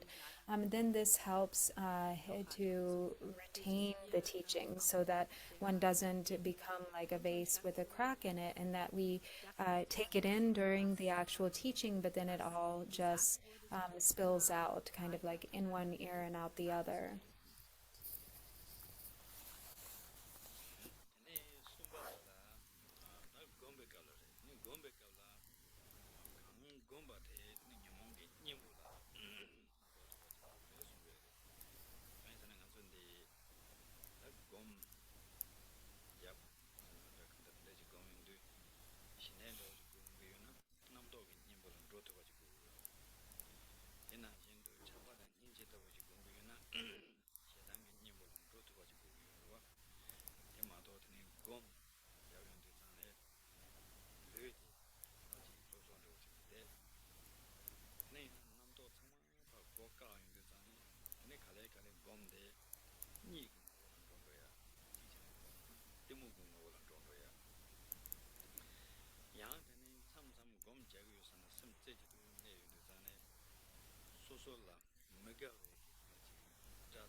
And so then the third one, this to avoid the fault of the face, which is like having poison in it, which is also sort of corresponds, you can kind of correspond all three of these faults, as Rinpoche did in the beginning, with the three stages themselves of listening, contemplating, and meditating. So as it corresponds with meditating, then we need to meditate in such a way that our meditation really becomes the antidote to the discursive thoughts and afflictive emotions. And so that is ensured by having a strong foundation in shamatha, or calm abiding, and also taking care to really have love, compassion, and bodhicitta as the basis or the foundation of the practice. Because it can be, that even though the body is sitting in the meditation posture, as there are all sorts of things that will arise, many thoughts and emotions, if we don't practice in such a way that ensures that the practice is becoming an antidote, then it can just become the nature of delusion. And so we, for instance, and this, there is this danger in meditation, because when we begin to meditate and we really concentrate the mind, sometimes more thoughts will get stirred up, more thoughts will arise, more strong emotions will arise, emotions of anger, emotions of desire, pride, for instance, thinking, oh, I'm a great meditator and I have received all of these high teachings, and I surely I've practiced Mahamudra, and so in that way then the meditation becomes kind of hijacked by the afflictive emotions. So we want to avoid meditating in such a way that encourages or causes the afflictive emotions to increase, and instead becomes a direct antidote to afflictive emotions. And if we meditate in such a way that is mixed with afflictive emotions, or is causing the emotions, negative emotions, to increase, then whatever study, whatever contemplation we've done doesn't come to much benefit. So during all three stages, study, contemplation, and meditation, we want to avoid being like the vase that has poison in it, that will contaminate whatever food it is that is placed inside or is poured in.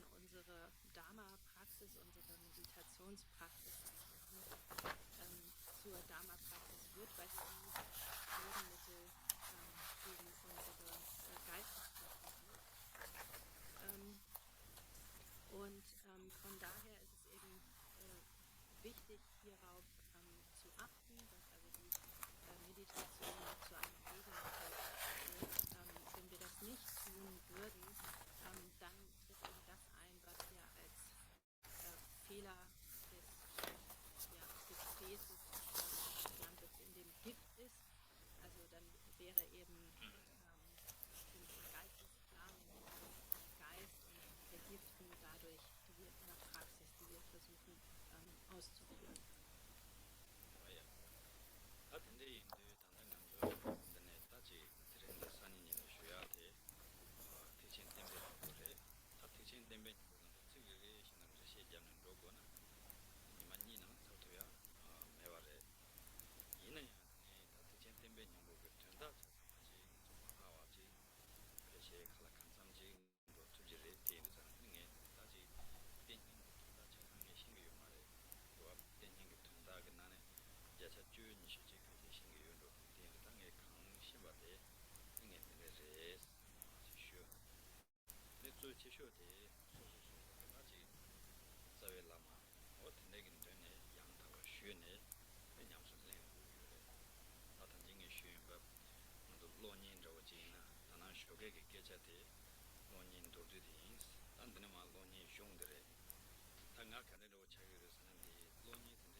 And so, so now we have, these 2 days of teachings. Today and tomorrow, Khenczen Rinpoche will go through verse by verse the root text of the essence of the Mahayana teachings.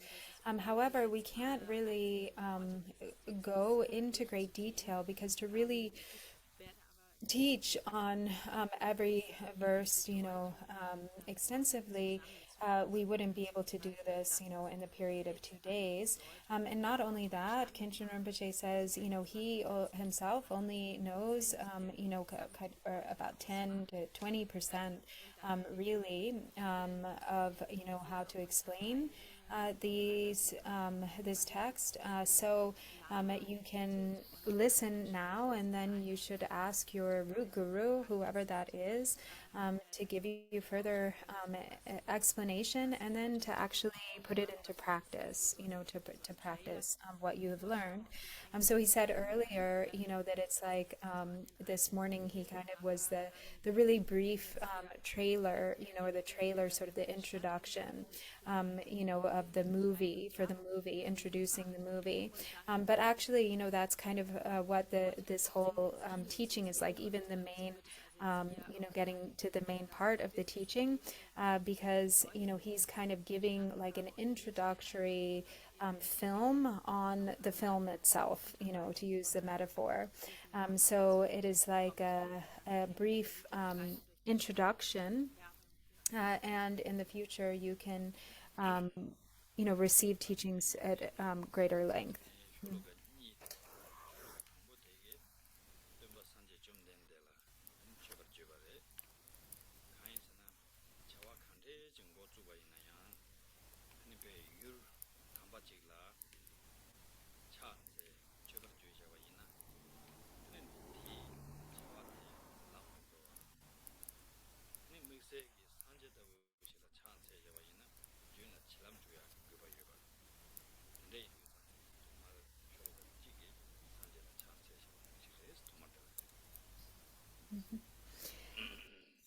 And so the very first verse of the essence of the Mahayana teachings is what's referred to as the homage. So the homage is first kind of to set the stage. So when we, like anyone embarks on any endeavor, then it's always good to have kind of the homage at the beginning of that activity or endeavor, to ensure that that endeavor will be carried through to its completion, and that it will go well. So for instance, if one is going on a journey, then they might begin, by paying homage to the Buddha and prostrating. And so by beginning this the scripture here, then first through homage, then there is the blessing to receive, that is received to carry the activity through to its completion.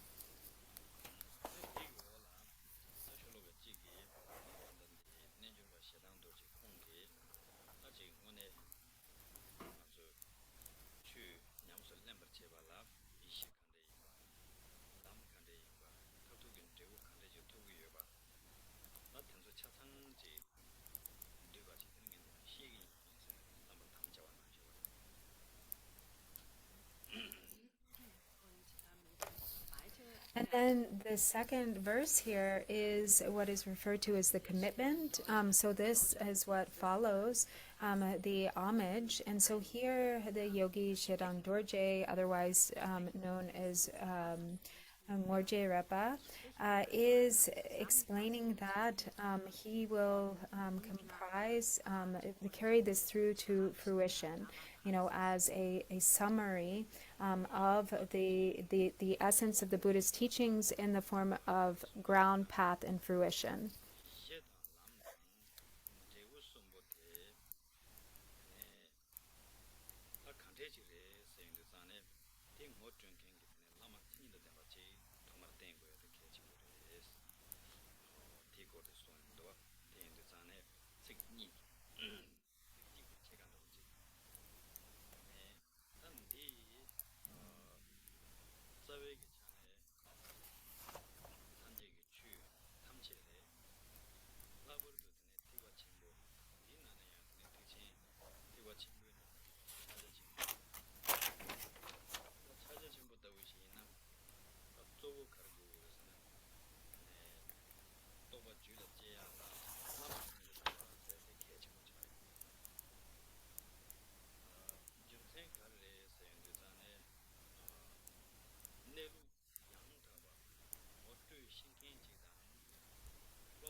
And so the the next verse is really the overview, and stating that, in order to engage in these three level, or, in order for to practice according to the ground path and fruition, then there needs to be a guide, there needs to be a teacher to show the way.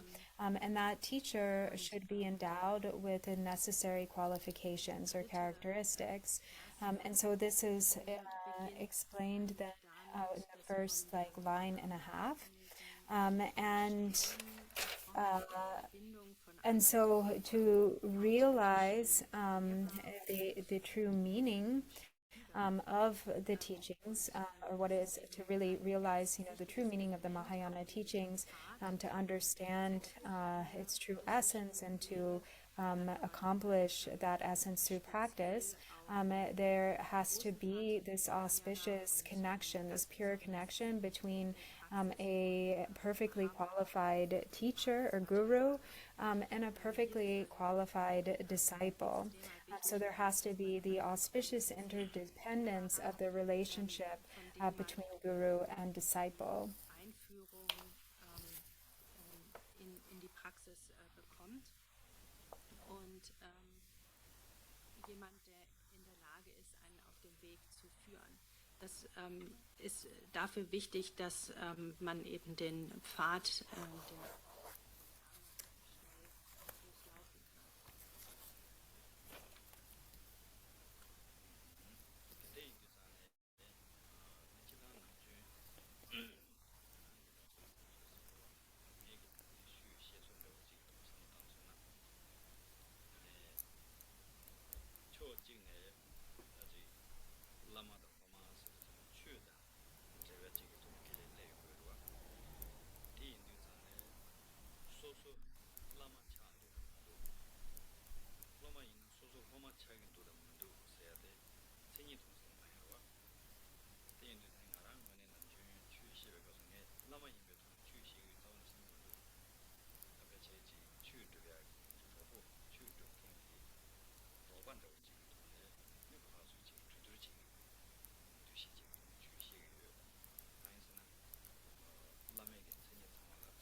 And so Khenczen Rinpoche says, in his opinion, so this the type of relationship that we can think of having with him in this case is like a positive Dharma connection that is like a trusted Dharma friend. So first, the one who teaches Dharma on the path, when it comes to the relationship of teacher and disciple, the Lama has to really examine themselves and say, is it that I have the qualities that really, the characteristics that qualify me to be a truly qualified Lama? And likewise, the student has to do the same. And so if, it is not at that level for either, then the Lama can be more like a trusted Dharma companion, because for it to be such that the Lama is the, fully qualified with all the characteristics, then they are seen as, from the perspective of abiding within the direct realization of Mahamudra and can point out the nature of the ultimate truth to the disciple. But Khenczen Rinpoche says he does not feel that he's capable to do that himself. So instead, it's like he is sharing the Dharma, he is sharing what he knows, and based on his studies, what he has learned. So giving us an overall introduction, kind of explanation of the text based on his own learning and understanding. And so, in that way, he this is the kind of connection that we can think that we have, is that of receiving these his guidance as a trusted Dharma companion.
So here he will just give us sort of an overall, like an overview, based on the kind of basic structure of the essence of the Mahayana teachings. And then in the future, actually now they are working on a translation of the extensive commentary on this essence of the Mahayana teachings, which is very detailed. There's a lot of detail there, which will become available in various languages in the future. But as far as kind of the overall structure, in the beginning, we can think of it in terms of that there are 4 things to be known. There are 4 things to contemplate. There are 4 things or 4 dharmas, so they're each like 4 dharmas. So 4 dharmas to practice. And then 5 dharmas, or 5 things to meditate upon. And then there is the ultimate fruition. So all together there are these 4 dharmas to know, these 4 dharmas to contemplate, the 5 dharmas to train in, and the 5 dharmas to meditate upon, being 17 plus the ultimate fruition makes 18.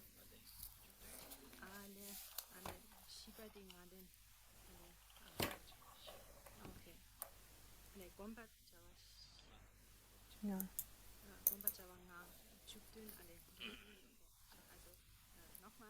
4 Punkte, die es zu wissen gilt, 4 Punkte, über die es nachzudenken gilt, 4 Punkte, die es zu üben gilt, und dann 5 Punkte, die es zu meditieren gilt, und das entspricht also diesem 5-teiligen Pfad der Mahamudra. So kommen wir dann auf 17. Und dann noch das Resultat aus all diesen macht dann 18 Punkte, die da in diesem Text besprochen werden. 디 인도 자네 디 domsekno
chabaadi chukarangshing maayina di shuyaga tablan bechonya chigmaare rwa peti nangshin che yindu tomar ishisamga nelu di shengu res tanda yindu tikchengi tenhengi zawegi nanama bishi ngoto nang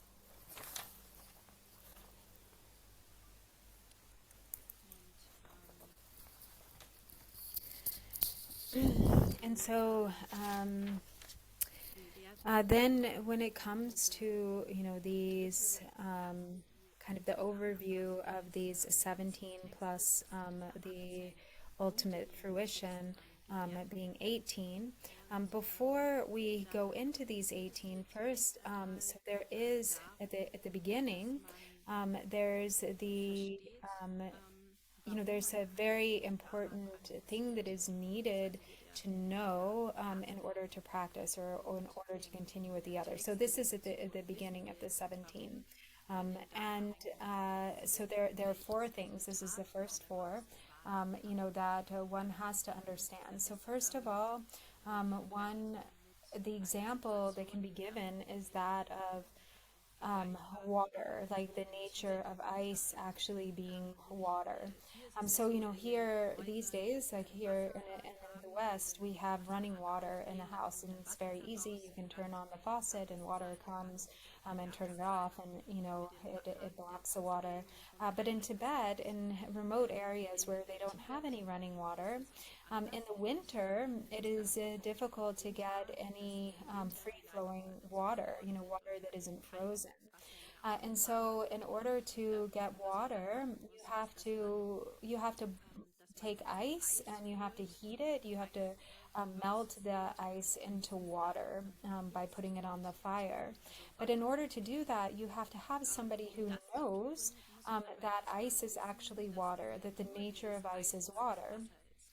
So that's kind of the preliminary to being able to get water in the winter when all of the water is ice.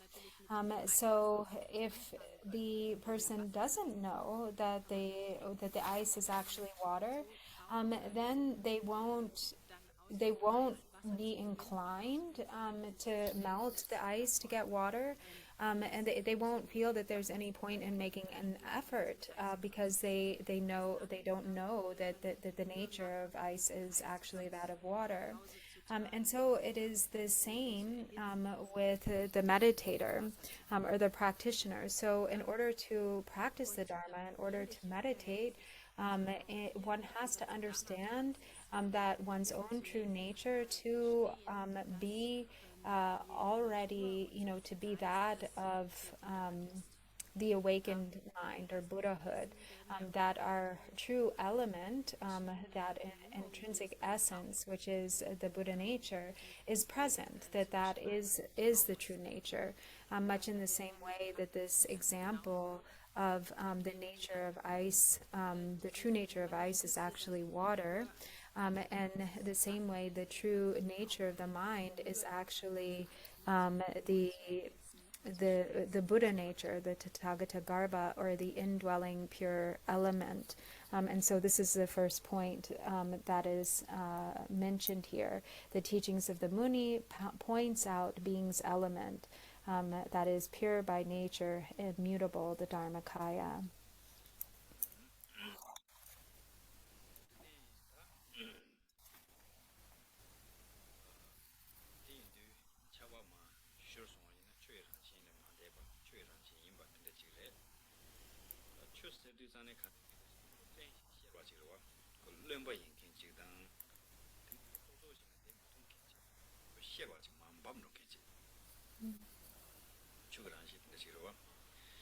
얘는 텐데기 추대라 배 남시 장문다고 겐 숙청부지 투송아이나 근데 최대 차발은 준네 배 도나신 차보연 겐지 마음 밤면 좀게 야 조조시는 된 겐지 텐데지 존주도 텐데지 존주 장화를 게 젠을 된 마도 추코란 게 ran신 텐데 차보 말해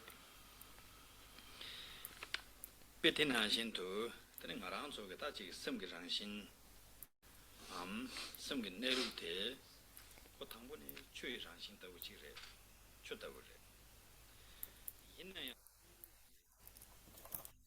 cha shedan timo le mege wala so ba atinde la tene tene ngaso semge neru te le ga chi ju yo ma jenge xianwang de chune tene pechen 되차게 섬나신 shedange 섬나신 뜨무게 섬나신 지 차로 로와 섬코란 거 라신 원에서는 되차 말에 shedan 말에 뜨무 말에 배나 초코란 거 라신 된 타보 말에 베테나신도 근데 쟁게 원게 타보 존로 와타 텐데션에 근데 다섬 대다고 되네 녀몽배 시왕도 추인도 선에 되는 건 콘로 일단 그러와라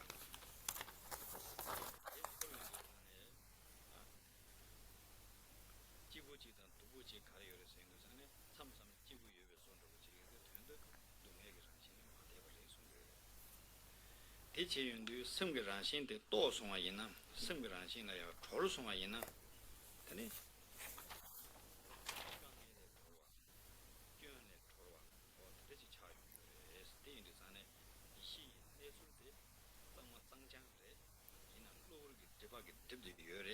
다테 살고레스 대체도 대살야게 체도 단 듣는데 냠수 랭고레스 어때 송고레 dana shin ne chu di changma le 시기 내줄 때 배짱만 타과 로르게 쟁게 그냥 차과나지 차보나지 매장와라지 소송하레스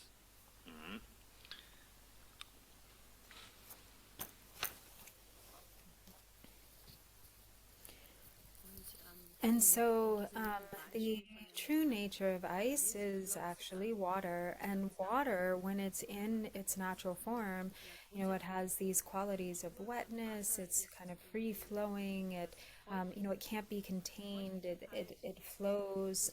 It is, has the properties that we identify as the properties of water.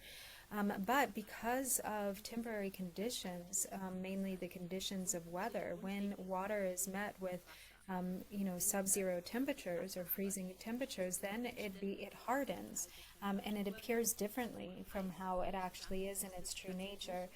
It becomes, solid and hard, and it's not free flowing. It can't flow. It can't, if you try to pour it, you can't pour it.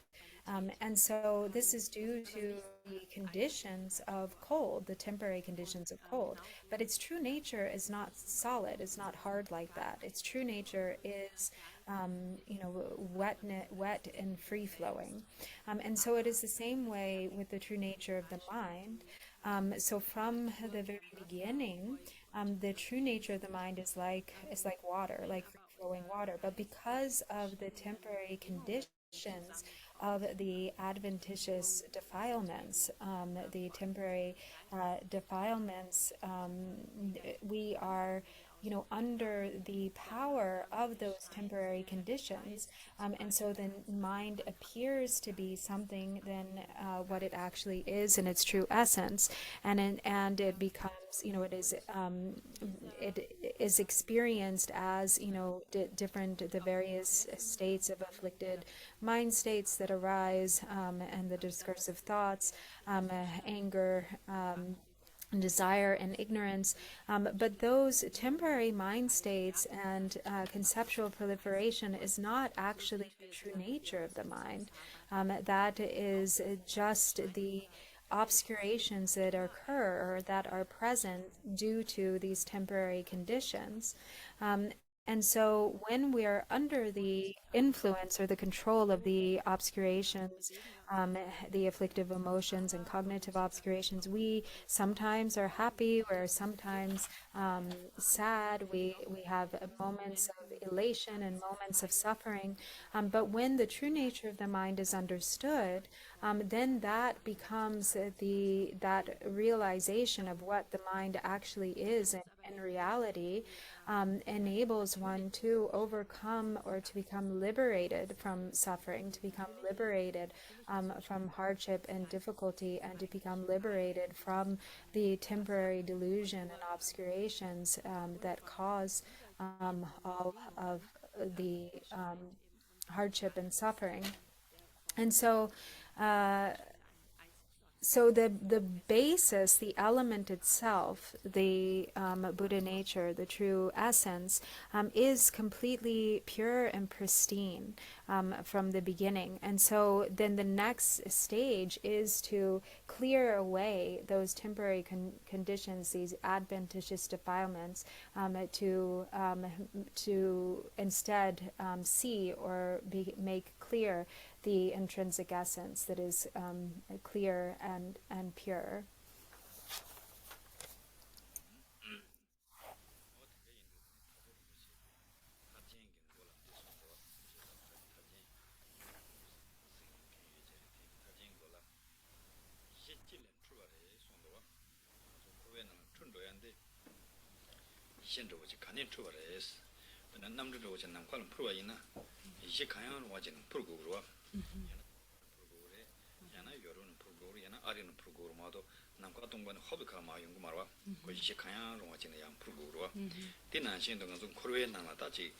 되차 세당 때문에 소버거는 출연도 전에 된 출사기 신저오데 가는 출연고요래 스테송바래 대송도 전에 다보름 부책이 이제 동반일은 출송도와 이제 동니경은 출연거래 송거래 시 동니경은 출연거래 송도 전에 나랑조 성계란신 이제 데버시고 님보텔라 동반이 송바래 대인도 전에 이제 데버시고 님보 되네 동반이기 란신 디강네 드네 동니기 내로데 마시베 왕기 드는 출연고요레스 다든진 옌든진 tene nyomong bache tene lesa o tene sina tene chuyungu yores tene chursul kante chin chubare saying zane chursun rawote dan rawa redu soso lenhang tonan chuyungu yores churbe churde kashe mei nawalan chur kashe tundro nawalan chur tene chin nawan jamandaran churde yores chursul 다 텐데긴 추가디 쿠랑쿠랑 랑싱기 라한로 그러베스나 데라야 요마레스 난수 배춘직 마제바이나 추가디 랑싱기 메와 찬로 마레스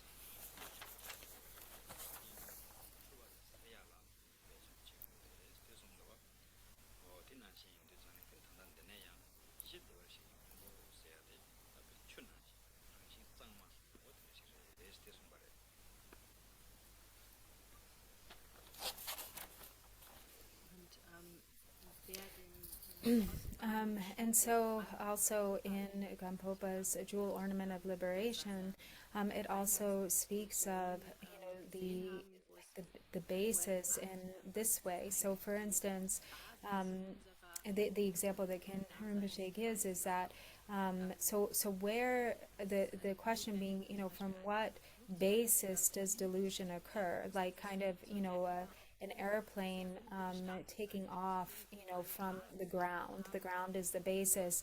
No matter, which place that it takes off from, it can take off in Europe, from the ground in Europe, from the ground in the United States, and then it lifts off into the sky and is flying. So the basis of delusion, so we have the delusion that is kind of subsumed into the three defilements of desire, anger, and ignorance, and the basis of for this delusion occurs from within the ground of emptiness itself.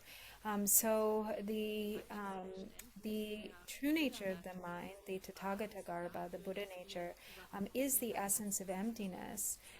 But that true essence of emptiness, not being understood or not being seen, then it is distorted and becomes the nature of delusion. So we have the mind of self-grasping, which sort of mistakenly imputes this concept of a self, and then we have a concept of other. And so in this delusion, this sort of primary delusion of dualistic fixation, then the afflictive emotions arise, and then karma is accumulated.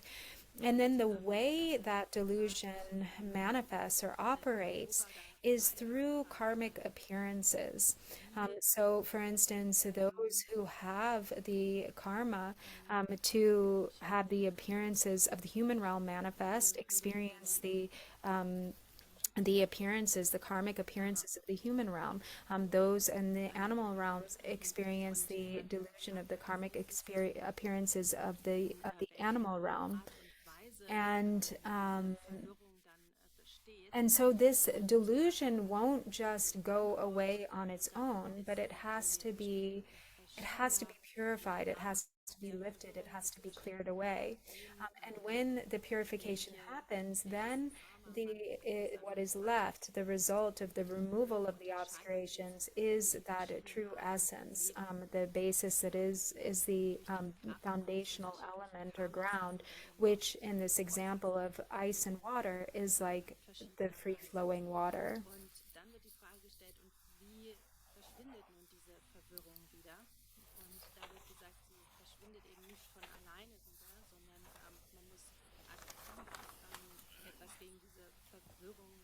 Unternehmen, sie aktiv beseitigen.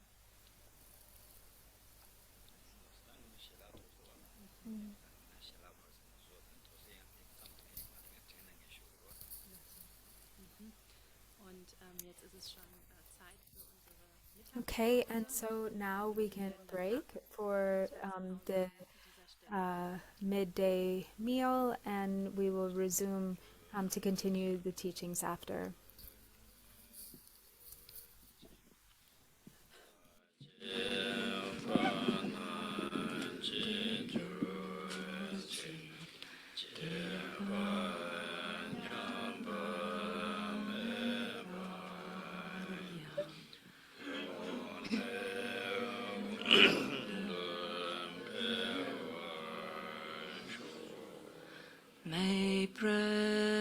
precious bodhicitta, arise in all beings' mind streams. May it never diminish, but grow and spread forever.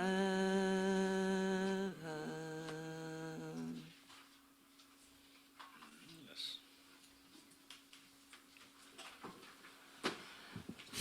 Vielen Dank, thank you very much. And next session is at 2:30 p.m. Nächste Session haben wir 14:30 Uhr, bitte. 14:30 Uhr, 2:30 p.m. Thank you, have a wonderful lunch break. So I'm not sure if people in the English room were able to hear that, but the next session begins at 2:30.